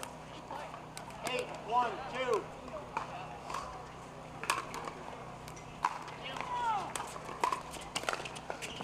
Nope. Yeah, Atkins has pushed a couple of those long here in this third game. Yeah, so they're trying to keep him back, but yeah, doing a good job of putting the ball down at the feet of Bellamy and Bagby earlier, but now, wow. But now we're seeing Atkins balls floating. The paddle face is open more. She's trying to push them even further back rather than just putting the ball in front and allowing them to take that step back and pushing themselves back. All right, so Atkins and Shirley will take their second final timeout here as Bellamy and Bagby have just rolled here to this 10-1. 17-1 point differential. From game 2 into 3. Tough spot. I mean, again, Atkins and Shirley, is there an answer at this point? Well, we said potentially maybe not for Bellamy and Bagby in game 2 because Atkins and Shirley were just making too many balls and high quality balls. So I'm not going to count Shirley and Atkins out yet because it's 10-1. There's still that potential, but if the errors stay, no, you're not going to be able to stop it with the errors. Do they have a hold in them here?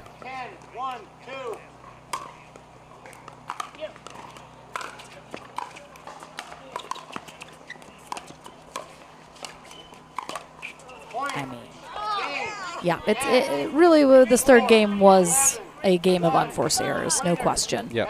So Beth Bellamy, Natalie Bagby head to the winner bracket final. Mary Helen Atkins and Anna Shirley will drop into our consolation bracket. But of course, these ladies always having a good time on the court. So we're back into the action with more coverage here at the APP Atlanta Metro Open coming your way right after this.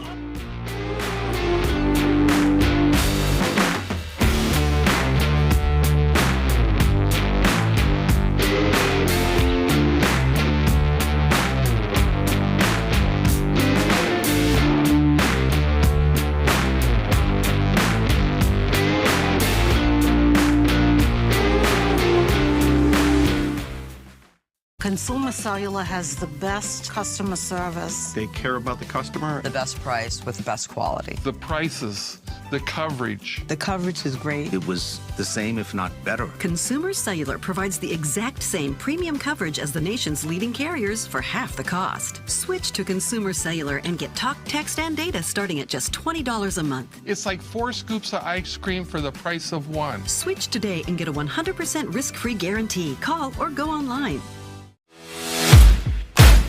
OS First, the official sock sponsor of pickleball. Stay in the game with OS First socks with purpose and compression bracing designed for comfort, injury prevention, and improved recovery. OS First is the official sock brand of USA Pickleball and the PPA Tour. Visit www.thepickleballsock.com to learn more.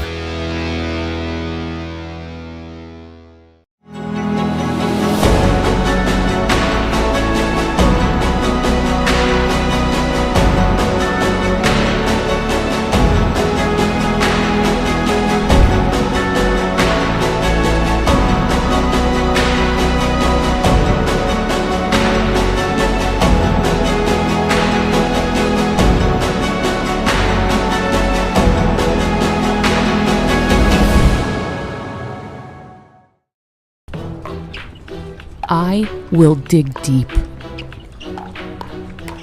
I will crush this game. Athletes know nutrition drives performance. I will not slow down. Superior Lab supplements help you power up and recover faster. I will never surrender. Superior Labs is a proud sponsor of USA Pickleball.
Consumer Cellular has the best customer service. They care about the customer. The best price with best quality. The prices, the coverage. The coverage is great. It was the same, if not better. Consumer Cellular provides the exact same premium coverage as the nation's leading carriers for half the cost. Switch to Consumer Cellular and get talk, text, and data starting at just $20 a month. It's like 4 scoops of ice cream for the price of 1. Switch today and get a 100% risk-free guarantee. Call or go online.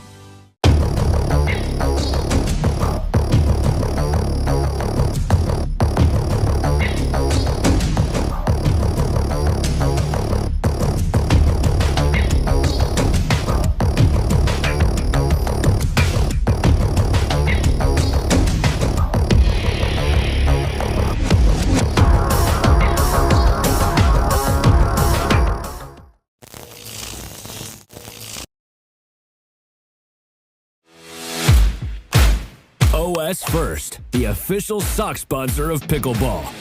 Stay in the game with OS First socks with purpose and compression bracing designed for comfort, injury prevention, and improved recovery. OS First is the official sock brand of USA Pickleball and the PPA Tour. Visit www.thepickleballsock.com to learn more.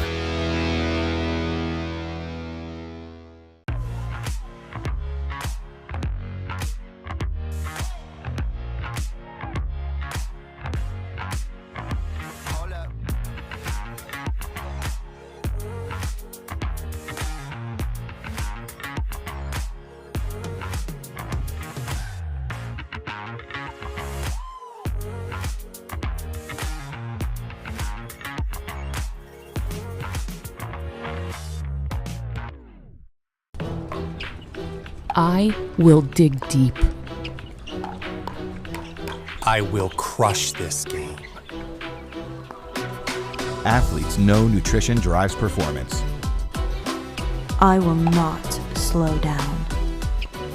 Superior Lab supplements help you power up and recover faster. I will never surrender. Superior Labs is a proud sponsor of USA Pickleball.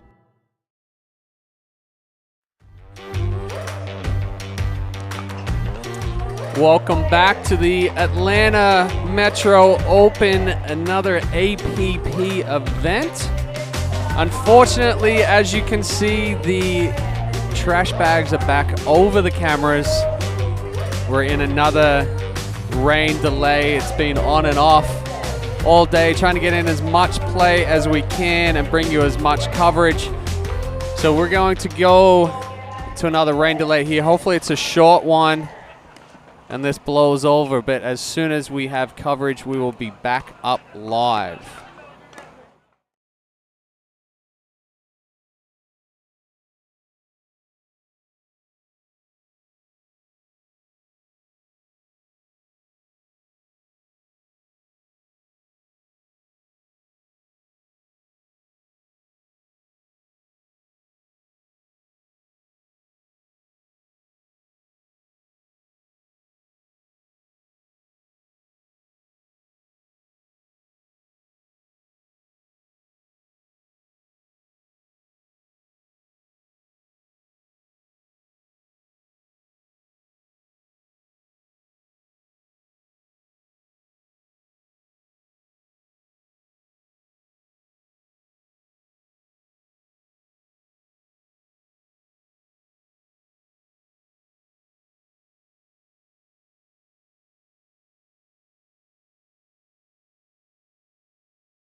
Welcome back, everyone, from our second rain delay of the day. Might not be our last, though, as it's starting to spit again. Our senior pro men already scuffing their shoes on the court. So we might not even be getting into this. But we did have on deck our men's senior pro winner bracket final here, but I don't think they're going to play. Oh, Scott Crandall doing a little moonwalk along the line. He needs to work on that a little bit. I know, he just said through. Yeah, it's too slick. Yeah, otherwise just glide right across there. All right, so never mind. False alarm. I tried. Jose, definitely blaming Chad. It was your fault the last time, so we'll just keep sticking with what's working. Yes. But we were going to have Scott Crandall and Jose DeRisi taking on Rick Witskin and Dane Gingrich. Both of them had really close 3-game matches in the semis to get here into our winner bracket final. But again, looks like we're taking a short break, and just to keep everyone at home updated, we are playing through our pro bracket. We moved all of our amateurs indoors to our backup indoor facility, so they've been playing all day, working through their brackets as normal.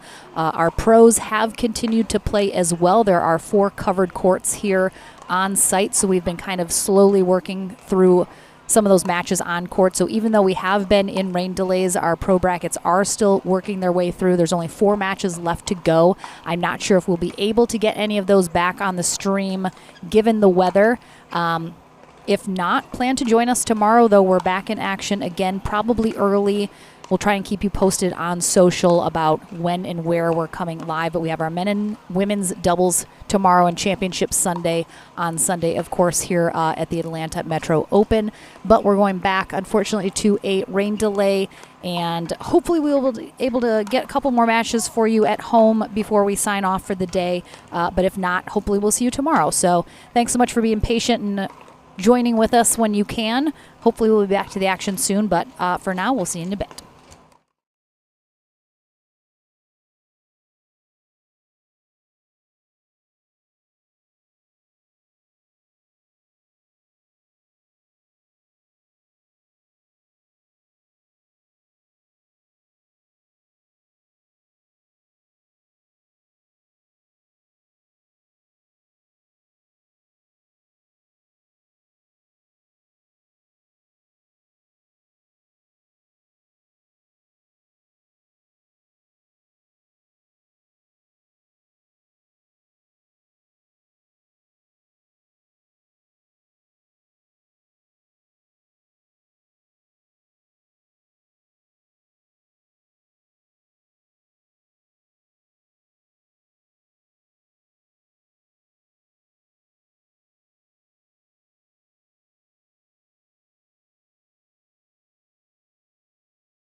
Let's try this again, Chad, shall we? Here we go. All right. We are just kicking off after that, luckily, very brief rain delay here into our winner bracket final match in our Senior Pro men's doubles. We have on the near end Scott Crandall on the right, Jose Derisi in the white engaged shirt. They take on Dane Gingrich in the red and Rick Witzkin in the white on the far end. As I mentioned, winner bracket final, so winner will head to gold, loser heads to bronze. Melissa Owensby is our USA Pickleball certified referee. Lauren McLaughlin and Chad Edwards here on the mic. Witzkin and Gingrich out in front 2-1 here, but Crandall and Derisi with the serve, looking to tie it up. Yeah, already seeing Gingrich and Witzkin putting a little bit of pressure on Derisi and Crandall. But two teams here, they're certainly going to take their opportunities to speed a ball up. Nice spot there from Derisi. Oh, there we go. There she is. Thought the replay froze right there. It was your eyes. They got stuck. Playing tricks on you. They got stuck. These are definitely two teams of very fiery players. We mentioned earlier in the women's Senior Pro doubles that a lot of the men get a little crazy on court sometimes. I think four these of are them the here. Four guys that we talked about running I think into we the named. fence. I think we named these four players. So definitely, I expect a little bit of drama here, a lot of flair. Melissa's got her job cut out for her.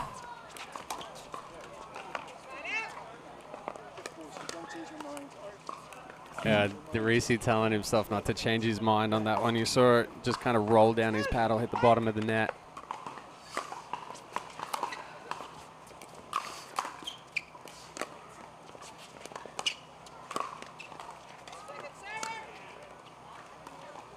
I don't know if he was planning on speeding that one up and then try to just bump it, but definitely all four guys respect each other's power. But like I said, they're going to take chances of speeding up. Witzkin getting a little lucky with kiss off of the net into Derisi's armpit. Don't see the armpit hit too often. Yeah, usually it's the shoulder, but that one came up and under.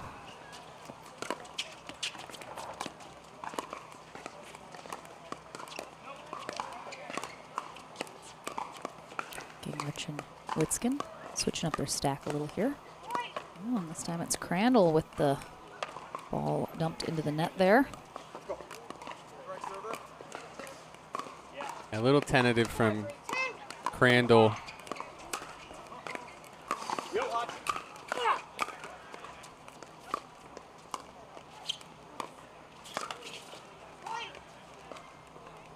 So we saw Crandall hit the no-look misdirect that he just attempted there. We went back on the live stream. Yeah, that was one of the earlier points. But he'll definitely try to reach in and just flick that wrist in the opposite direction.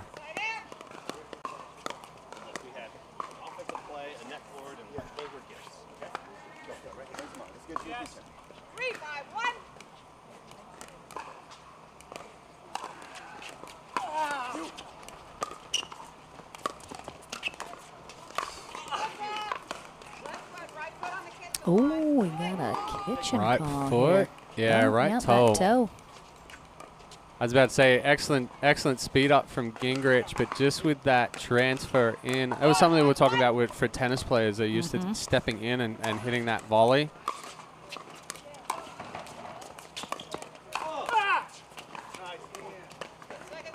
Hit it! Witzkin doing enough to get a paddle on it from Derisi's speed up.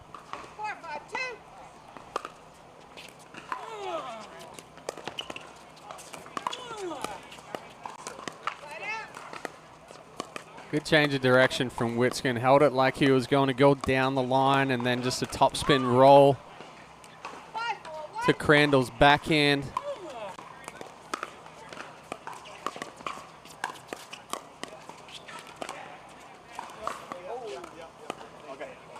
All right, so looked like Gingrich was about to call that wide, but Crandall, happy he overturned that call immediately. Caught that line. Yeah, that just going back to that one where Gingrich was going to call. It's hard to call a ball out when you see it slide like that. The only way a ball slides like that on a pickleball court is when it catches the line. It speeds up and stays down.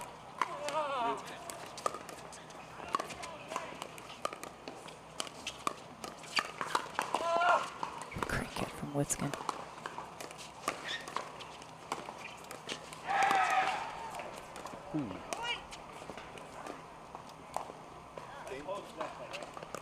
So I think potentially, even if that ball went I was like, in, it was going to be a dead ball, right? Yeah, Because he hit the post. If that ball had gone over the net, which would have been difficult anyway, it hit the net post. So the net post is dead. If it hits the net cord that stretches over the post, it's a live ball.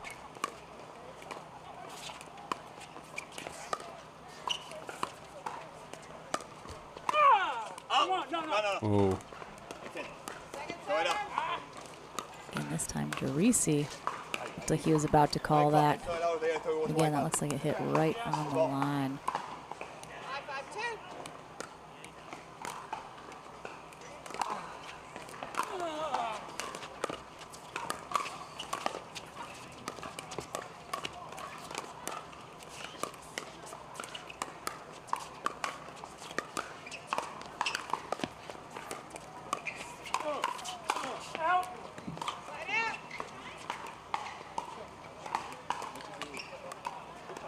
So Derisi and Crandall just having a little discussion there. Crandall stepping in and taking a forehand dink that was in front of Derisi, and it kind of puts both of them out of position when he does that one. So just discussing to respect each other's positioning and forehand. A pancake Ernie. He got so far over there. Yeah, that was unusual. Well done, though.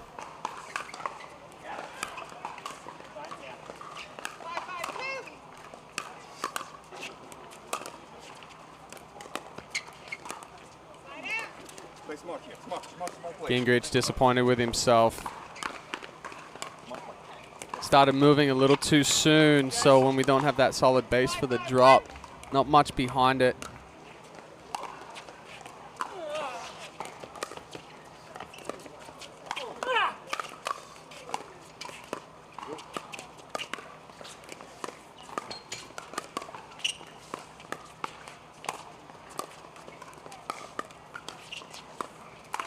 Another one. Good read by Derisi. Waiting to see Witskin's paddle flatten out and his head go down. Once that happens, can't see where Derisi is. Recognizing that ball's going down the line. And Witskin is one of those players that often drops his head on his shots. It's almost his, positioning. Hits a lot of shots looking straight down.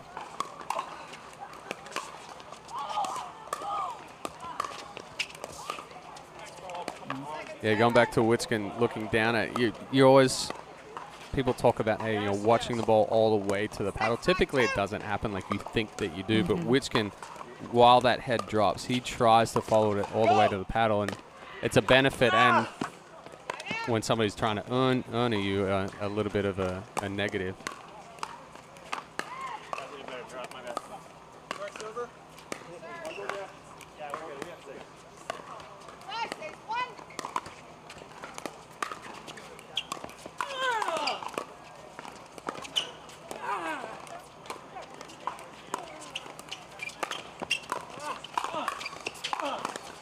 Good move by Derisi. That's right. I heard it. Nobody else did. I'll wipe your microphone off right there. Chad's ears. Good move by Derisi coming across the kitchen, staying in that firefight. Quick hands there from Witskin. Gets the butt tap from Gingrich. Yeah, Witskin held that nicely. Made it look like he was going soft, and then just a quick flick of the wrist. And again, we've talked about it for the matches that we have been able to cover today. the key to a speed up is to use it as a setup shot, not to anticipate that that point's going to be done straight away. Certainly some players on the senior pro side and pro side that the kind of players that you kind of wish you could give style points to. There unfortunately aren't any, but like Rob Cassidy we mentioned earlier, certainly one that deserves some style points. Witskin doing his best on the senior side. Oh yeah. He'll Teresi a little upset about the luck of the net caught and landing in the baseline, but yeah, Witskin is very audible, and he actually, if you listen to his noises, the decibel level and pitch depends on how hard he's going to hit it. But he'll also get down on the court and beg for a ball to land in. That ball just floating a little bit deep off of Gingrich's paddle. A little too much extension. Last second he decided to reach in and take that.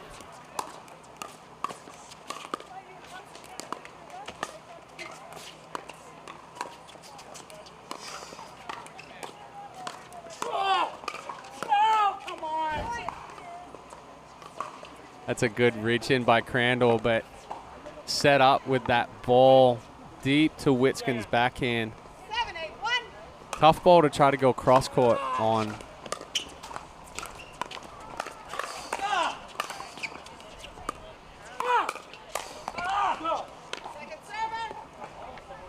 Better job by both Witskin and Gingrich on that fast hand exchange.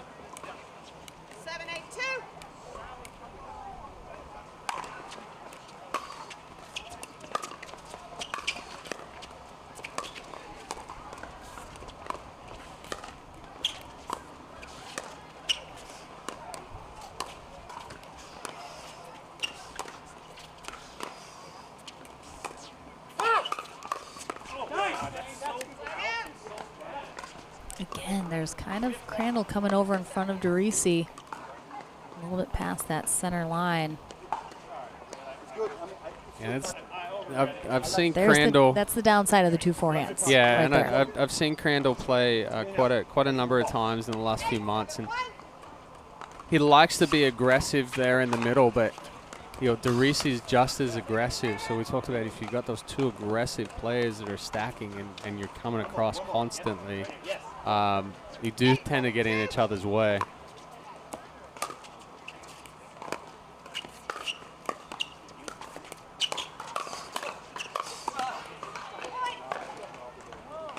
Nice and smooth from Dane Gingrich with the 2-hand backhand. Really, I mean, for those of you out there that are working on hitting the 2-handed backhand, the focus is more on that left hand for the righties or right hand for the lefties, but extending through it with the left hand compared to that 1-hand backhand where you run the risk of flicking a little bit more, and we just saw with Gingrich, went to the 1-hander there, snapped the wrist, and it brought it down.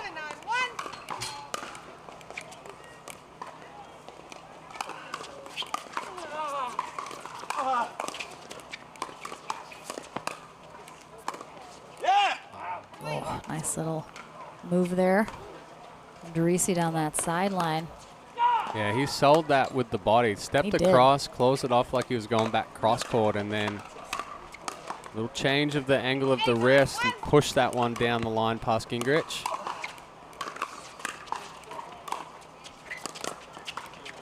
Kept this first game very close here. Witskin just, some of these shots he gets back is so strange because it looks like he's just flailing his body and happens to hit the ball, but he does it so often. It's clearly, you know, yeah, he's good at it. He's protecting that right hip, and reason being so is typically from right hip to right armpit is the hardest spot for a right-hander to get back. So you see Witskin, that's probably the 4th time that he's done it this match. He protects that right hip and then accelerates back through it.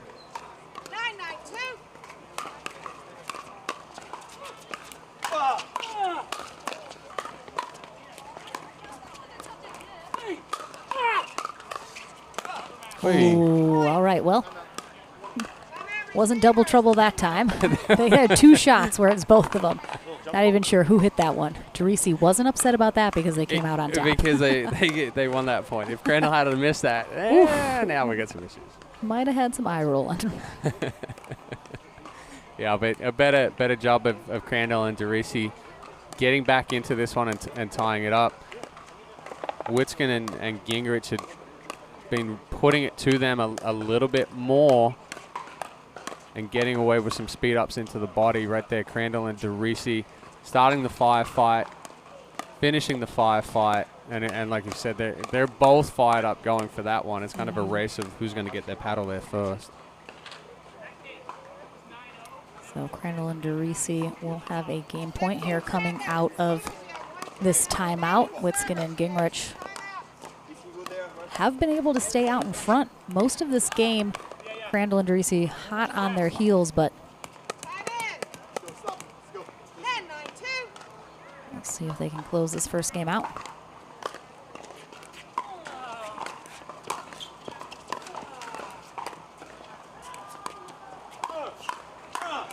And they can.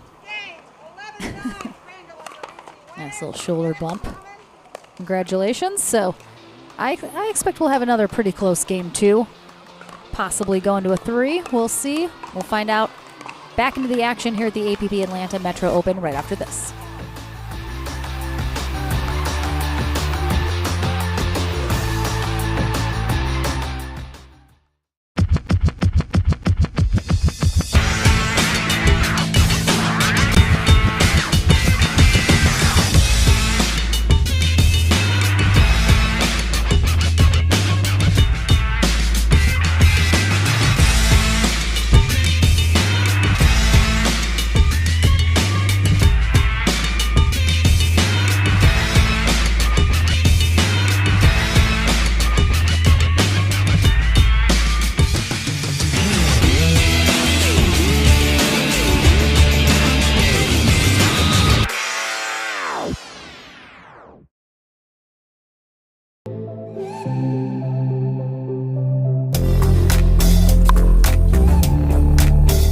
Hiya, my name is Stacy Townsend, and let's learn to play better pickleball with Pickler and USA Pickleball.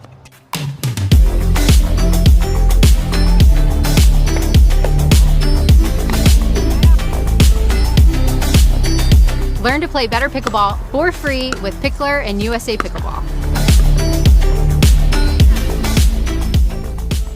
Consumer Cellular has the best customer service. They care about the customer. The best price with the best quality. The prices, the coverage. The coverage is great. It was the same, if not better. Consumer Cellular provides the exact same premium coverage as the nation's leading carriers for half the cost. Switch to Consumer Cellular and get talk, text, and data starting at just $20 a month. It's like 4 scoops of ice cream for the price of 1. Switch today and get a 100% risk-free guarantee. Call or go online.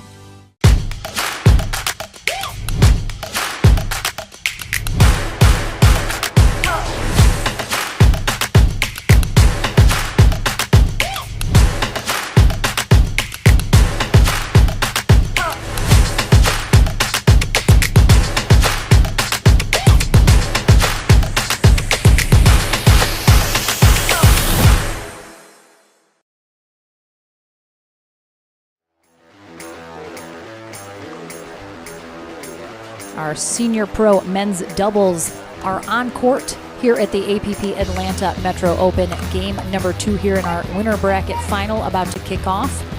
Scott Crandall and Jose Teresi on the far end, taking game 1 11-9 over Rick Witskin and Dane Gingrich on the near end. Melissa Owensby, our USA Pickleball certified referee, gets us into the action here in game 2. Lauren McLaughlin and Chad Edwards are the voices you're hearing. That was a big misdirection attempt from Crandall. Probably going to go out. Gingrich not taking the chance and putting that away anyway.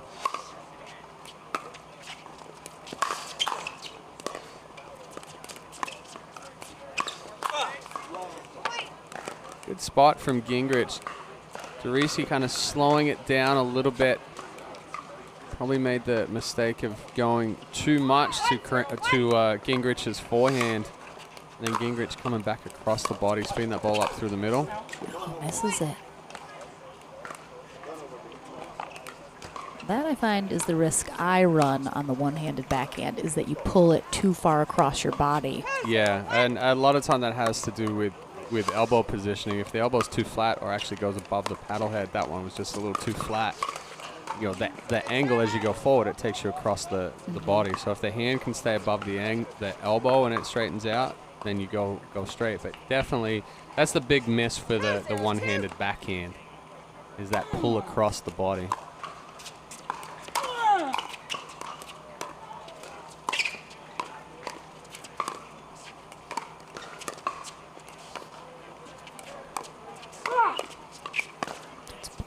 Crandall.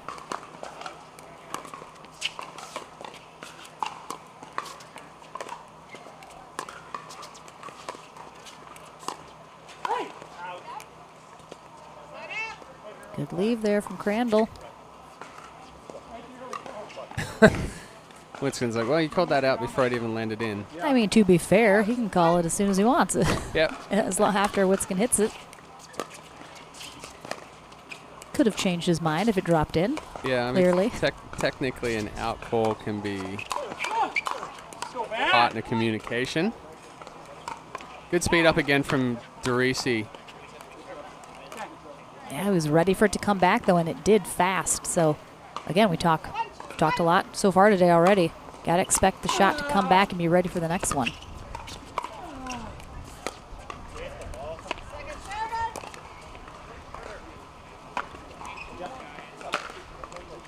Gingrich and Witskin switching up positions on that last one. Probably going to switch up here on this one. Let's give a different look.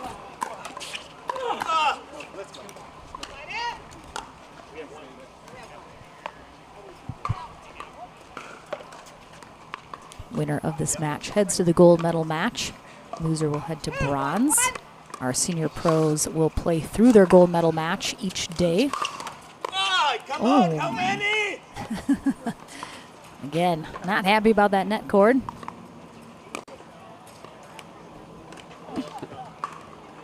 Derisi is vocal in the different way of Witskin on the court. Oh, thanks God.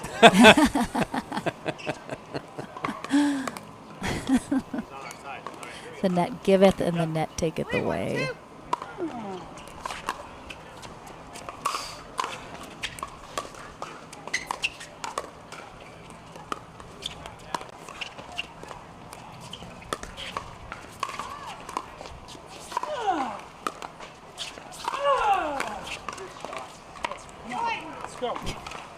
Witskin recognizing Derisi's only attempt early, throwing up a lob. Crandall went back and got it well, but already in a difficult position.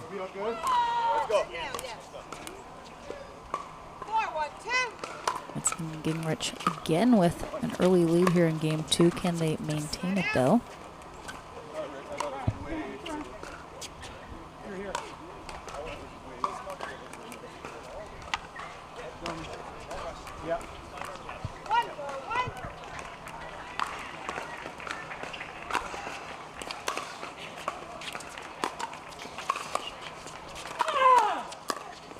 Gosh. Scott Crandall. Oh my gosh.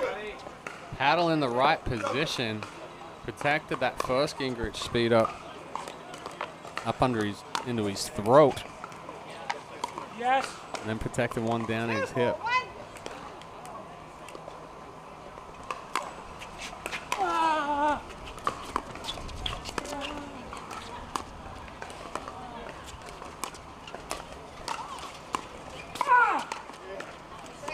Easily stays in. Said Crandall thought it was sailing a little bit longer as he got out of the way of that shot.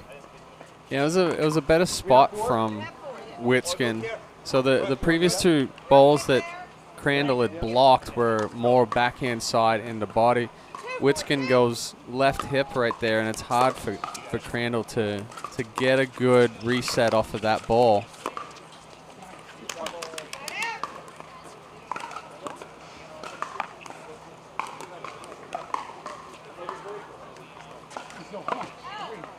All four of these guys talk to themselves so much after every point.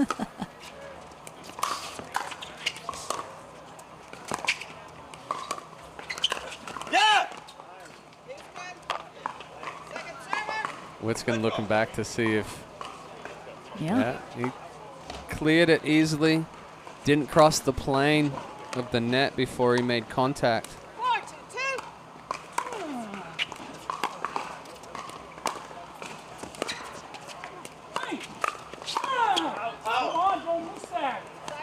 That one definitely sails along, so Crandall making the right decision that time, getting out of the way. Almost took his ear off on that one. Witskin's always looking to draw a little blood. Oh, too good. There's not a lot of pace, just perfect placement there from Gingrich. Yeah, and that's the two-hander. You can add a lot of spin with that, just holding on to it, changing direction. Now goes with the one-hander up into Crandall's body, paddle head underneath. Roll from bottom to top of the ball.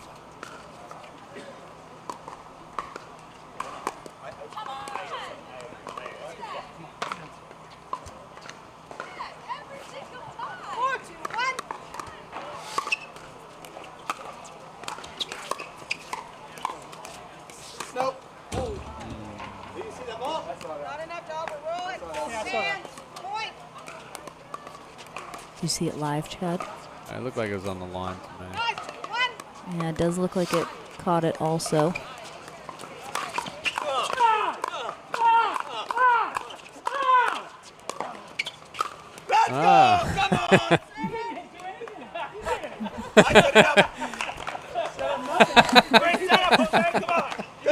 All right, here comes the fireworks. Here we go. It's good telling Therese he didn't do anything in that one.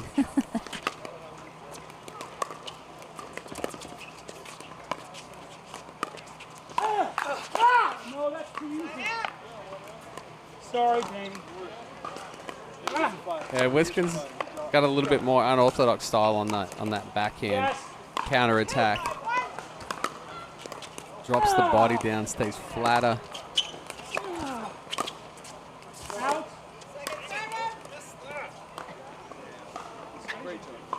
Unnecessary change of direction from Crandall, trying to go back behind Gingrich.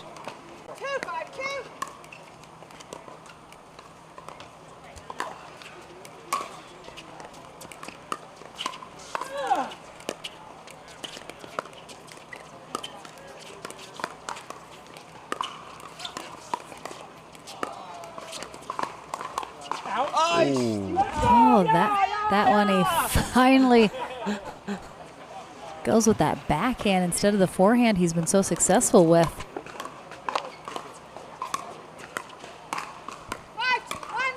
Witskin having a little bit of fun on Therese's expense. I don't know how he hits that. Like the whole body never drops understand. down. Oh, it's just the way he finishes. He's actually in a good position, and then when he hits, the whole body drops down with it.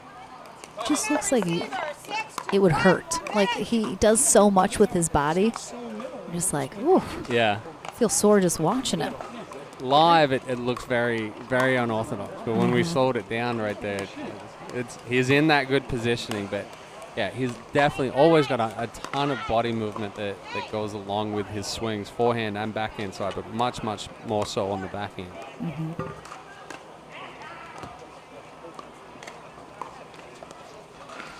Do I dare take the sweatshirt off? Every time I take the sweatshirt off, it starts raining. Don't do it, Chad.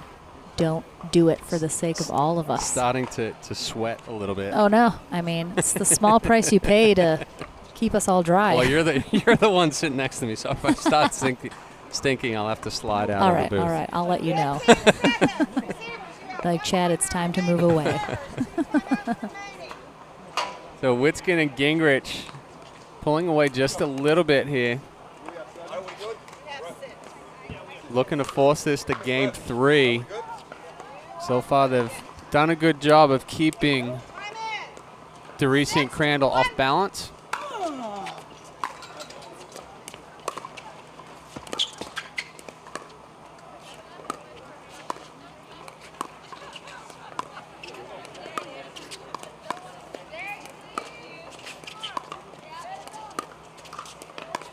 Oh, yeah, very.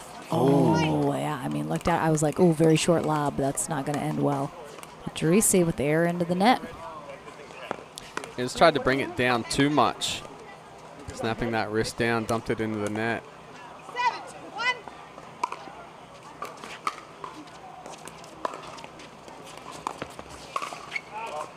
Second server. A little wide, a little deep.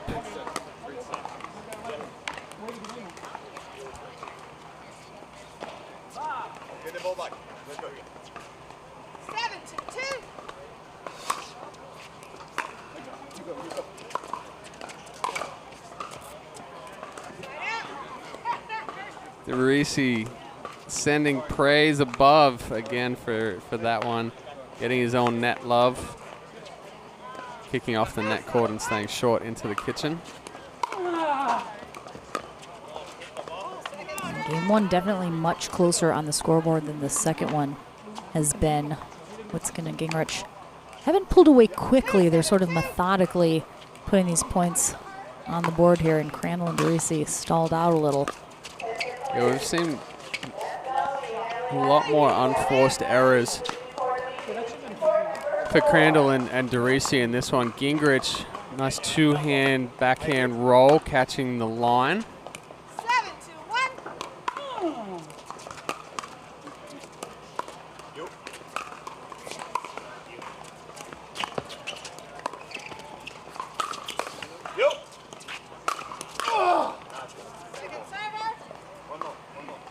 Two big overheads there from Crandall.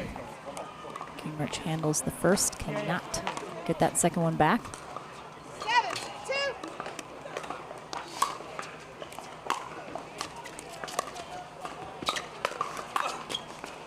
Yeah, Crandall and DeRisi, they're getting the stops here, but they got to convert on their serve here onto the scoreboard. Otherwise, it's all for naught. Yeah, Witskin and Gingrich are getting a point at a time each service game, but like you said, Crandall and DeRisi stalled out.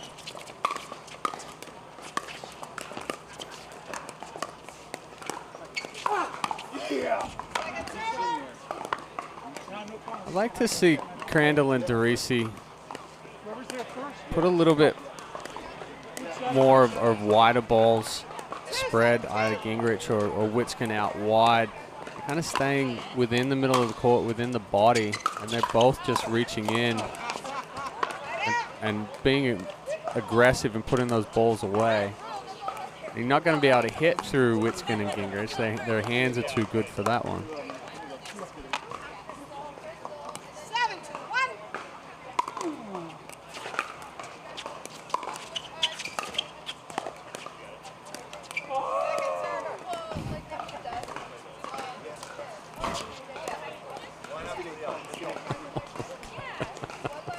Who's he playing to?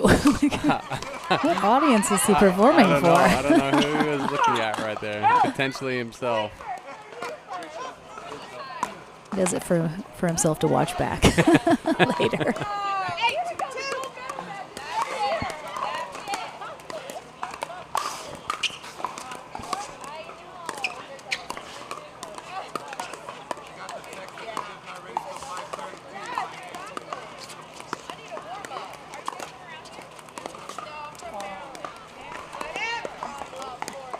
Better job by DeRisi and Crandall. Going wide to both sides of the court there, and then this looked like Gingrich saw DeRisi move for the fake Ernie. Tried to rush it and dumped it into the net.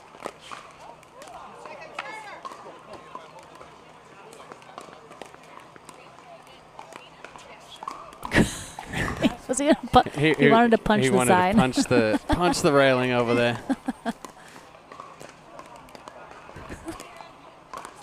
Still talking to himself.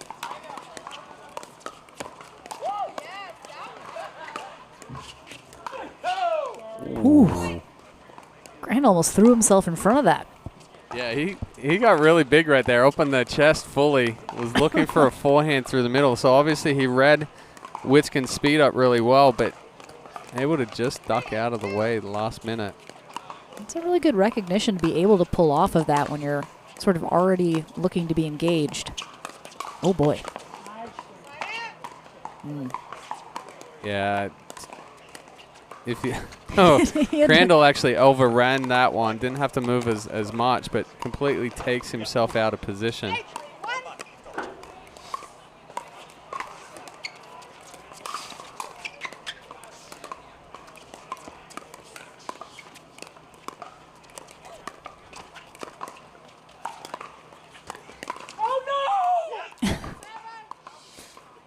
You gotta be kidding me.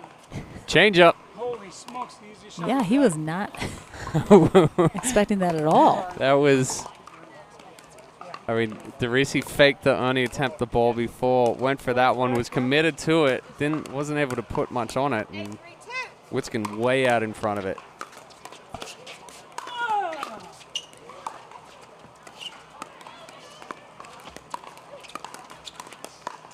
Yeah, DeRisi really trying to rock those Ernies.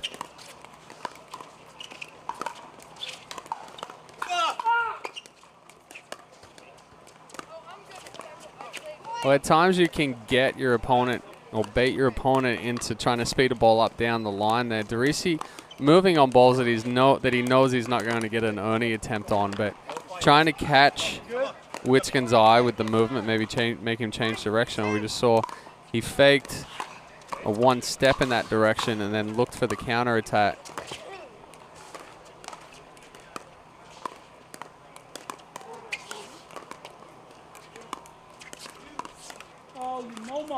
Momo. And again, we talked about, Witskin and Gingrich just ever so slowly putting those points on the scoreboard, up 9-3 here. Crandall and DeRisi just have not been able to convert. Ooh, misses that. Did he miss it? I don't think so. I think it just said "Let's go." Oh, sorry. I yeah. thought. I said thought no. No. No, but I think it was "Let's go."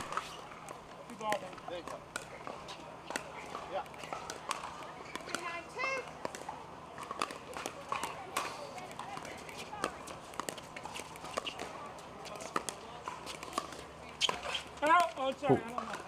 I touched the net. You're very welcome. That's a good guy that called that shit. Would you call that a 9-0? If I call it a 9-2, I would call it a 9-0. No, just asking.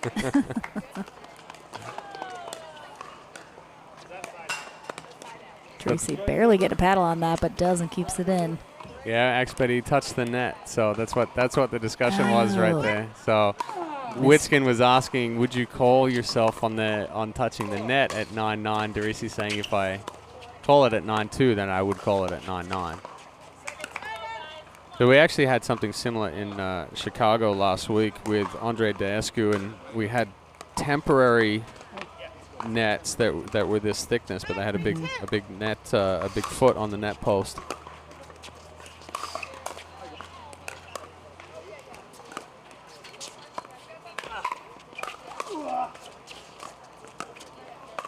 Oh my goodness, Crandall! I did not think he was going back. And then the easy one.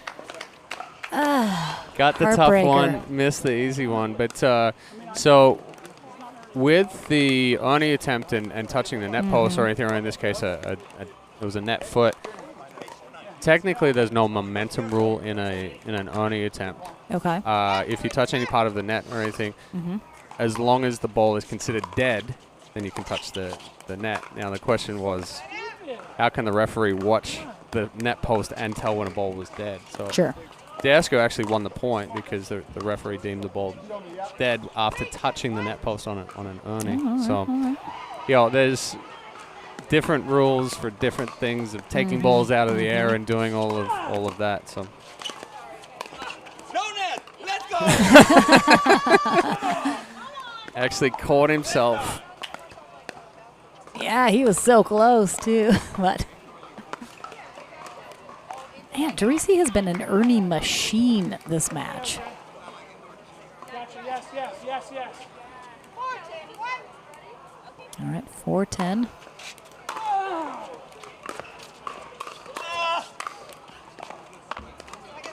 Too good from Gingrich. Taking that ball early, rolling it down to Derisi's feet, getting that next ball to pop up. Didn't try to go too big with that one either.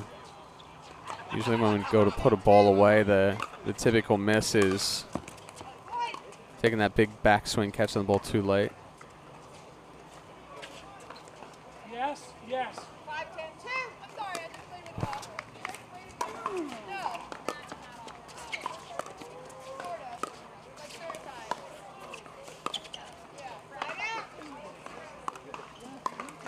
Not sure if that skipped on the kitchen line. It looked like it took a funky bounce there. Yeah, the way Crandall was looking down at the line, I think that's potentially what happened. He rubbed the line when he stepped over. See if there was any slickness on it. Game point here for Witskin and Gingrich, and they will get it. So game 3 in our men's senior pro doubles winner bracket final is coming your way here. Hopefully we can keep it in. Oh, Eddie. We'll be back into the action right after this.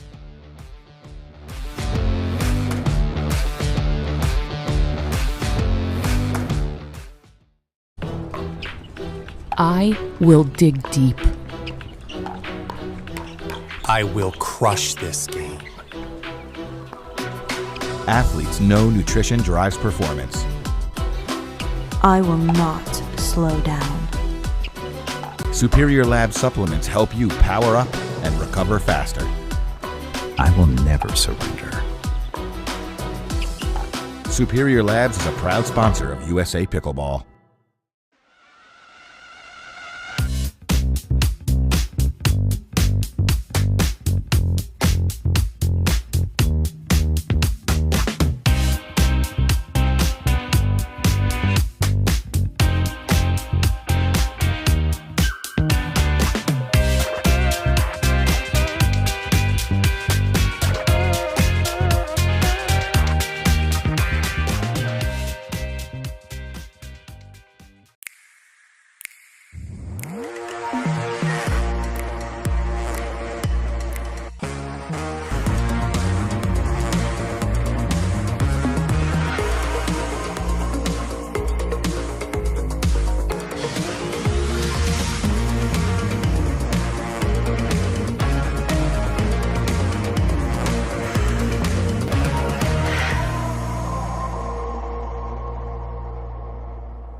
Game 3, I'd expect nothing less from these two teams. Here in our men's senior pro doubles winner bracket final, Rick Witskin in the blue, Dane Gingrich in the red on the far end, taking on Jose Derisi in the white shirt, Scott Crandall in the gray. Splitting games 1 and 2. They will switch ends at 6 in this third and final game of this match to decide who goes to gold and who goes to bronze.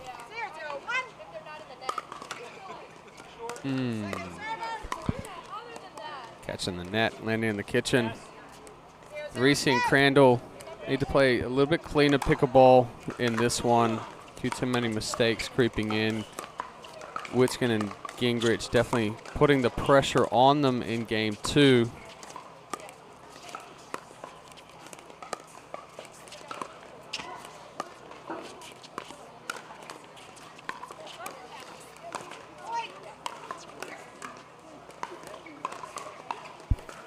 Gingrich talking to himself after missing that one into the net. Paddlehead just not quite getting low enough.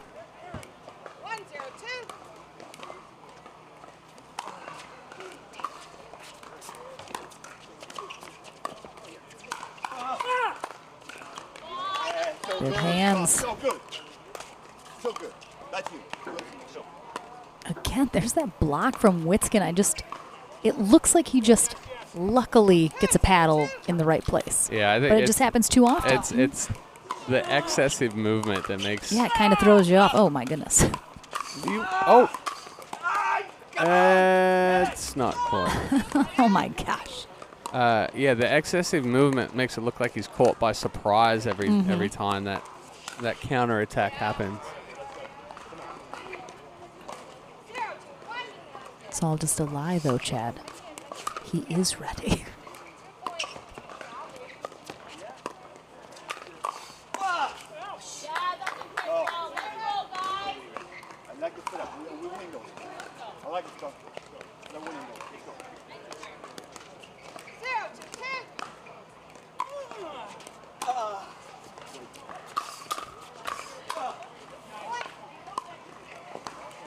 Nice third shot drive, fifth shot drive from Gingrich.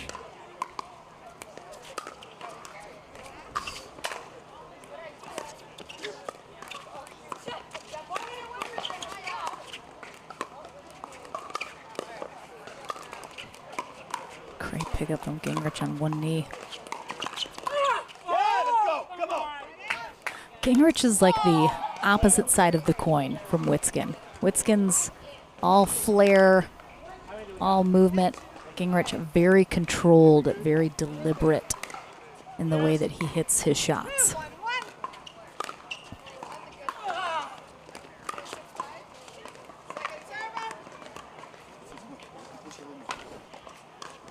Randall talking to himself again after missing that drop into the net.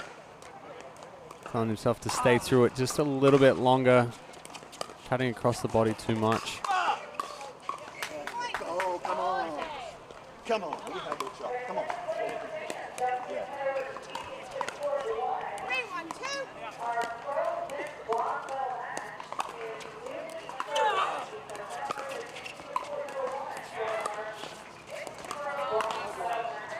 Got it. Let's go! I don't know why he looked over here and said, let's go. But Witskin looked over here in the booth and said, let's go. I'm pretty sure that Crandall's bowl was wide. But around the post nonetheless.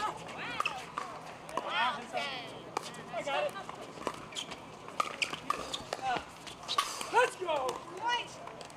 Vamos! Yeah, not agreeing with DeRisi's choice of bringing Witskin in on that one.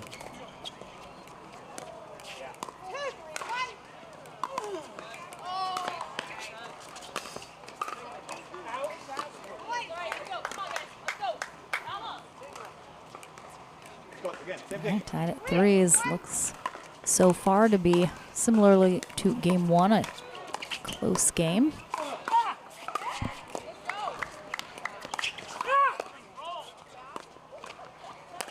What?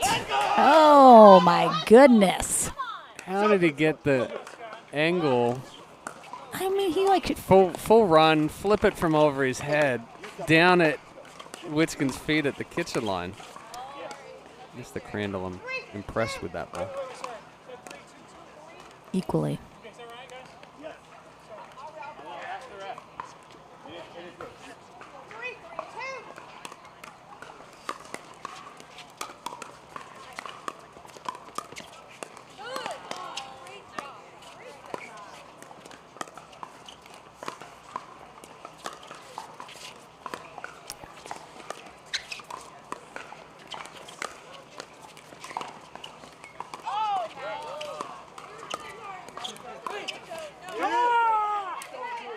Surprised Crandall kept giving Witskin so much angle on that. Oh, I'm getting wet. Oh, Chad. It wasn't that good of a point. You walked me right into it. I walked you right into it. I had to. I mean, Eddie got me earlier. You got me this time. But yeah, Witskin was getting more of an angle from Crandall, and then Derisi tried to choose the time to only not the best one. I Got think a lot of stare downs going on now. Well, and I just realized it's not to the booth here. It's to there's a young woman sitting here in the orange to the right, and she came in about halfway through game 2, and I think is friends with Jose Derisi. And she's been saying, "Come on, let's go, vamos." So now Witskin's staring her down and throwing it back at her. That sounds right. It sounds like Rick. Yes. All right, are we timeout or rain delay situation?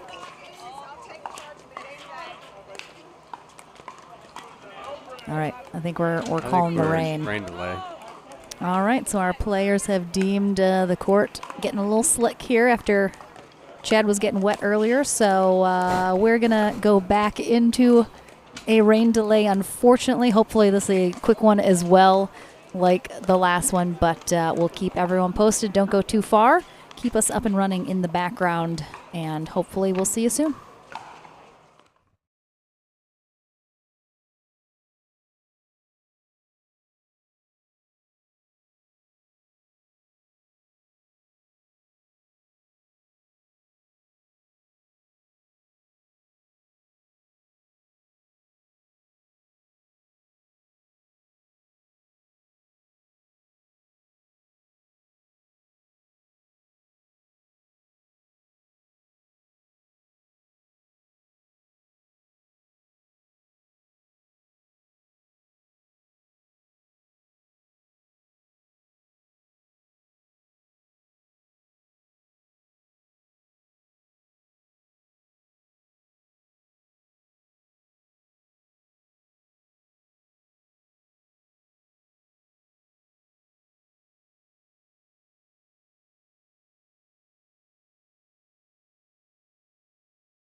All right, so luckily it was a very short rain delay indeed. Right back into the action here in this winter bracket final. Oh, except is it spitting again? Yeah. Hmm. And welcome back for welcome back. See you later. Bye. 35 seconds. All right, well, this is getting whiplash from how often we're coming back in and leaving immediately. Well, it was so nice to chat with you guys for these 15 seconds. Hope everyone is having a lovely Friday wherever you are. Send us dry thoughts to conclude our day. I think our pro bracket is just about done. They're in their bronze medal match. We're over on CC1 on ESPN Plus. Might have to move them under the covered courts, but almost done with their day. Our senior pros inching their way closer as well. So we'll probably take just a couple more minutes here to fully let this little shower pass through, and then hopefully back into the action to conclude this third game in our winter bracket final. But until then, I'll miss all of you greatly. We'll see you in a few.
All right, anyone who is still watching and can hear the sound of my voice, we do have a bag over our camera right now, which is what you're looking at. But just wanted to give everyone at home a quick update. We are going to go ahead and shut down the stream for the rest of the day. It's raining quite a bit heavier than it has all day, and considering we are near the end of the day anyway, there's no point keeping everyone here much later to try and get through this rain. So we are going to be done for the day. Thank you so much for being patient with us throughout the day, but we will be back tomorrow morning. Check out our socials, of course, to see what time we're going to be live for our men's and women's doubles day. We do also have rain in the forecast tomorrow, so could play out very similarly to today, but definitely stay tuned. We thank you so much for joining us today and hope everyone has a lovely evening wherever you're at. Lauren McLaughlin, Chad Edwards, Eddie Atkins signing out for the day. We'll see you tomorrow.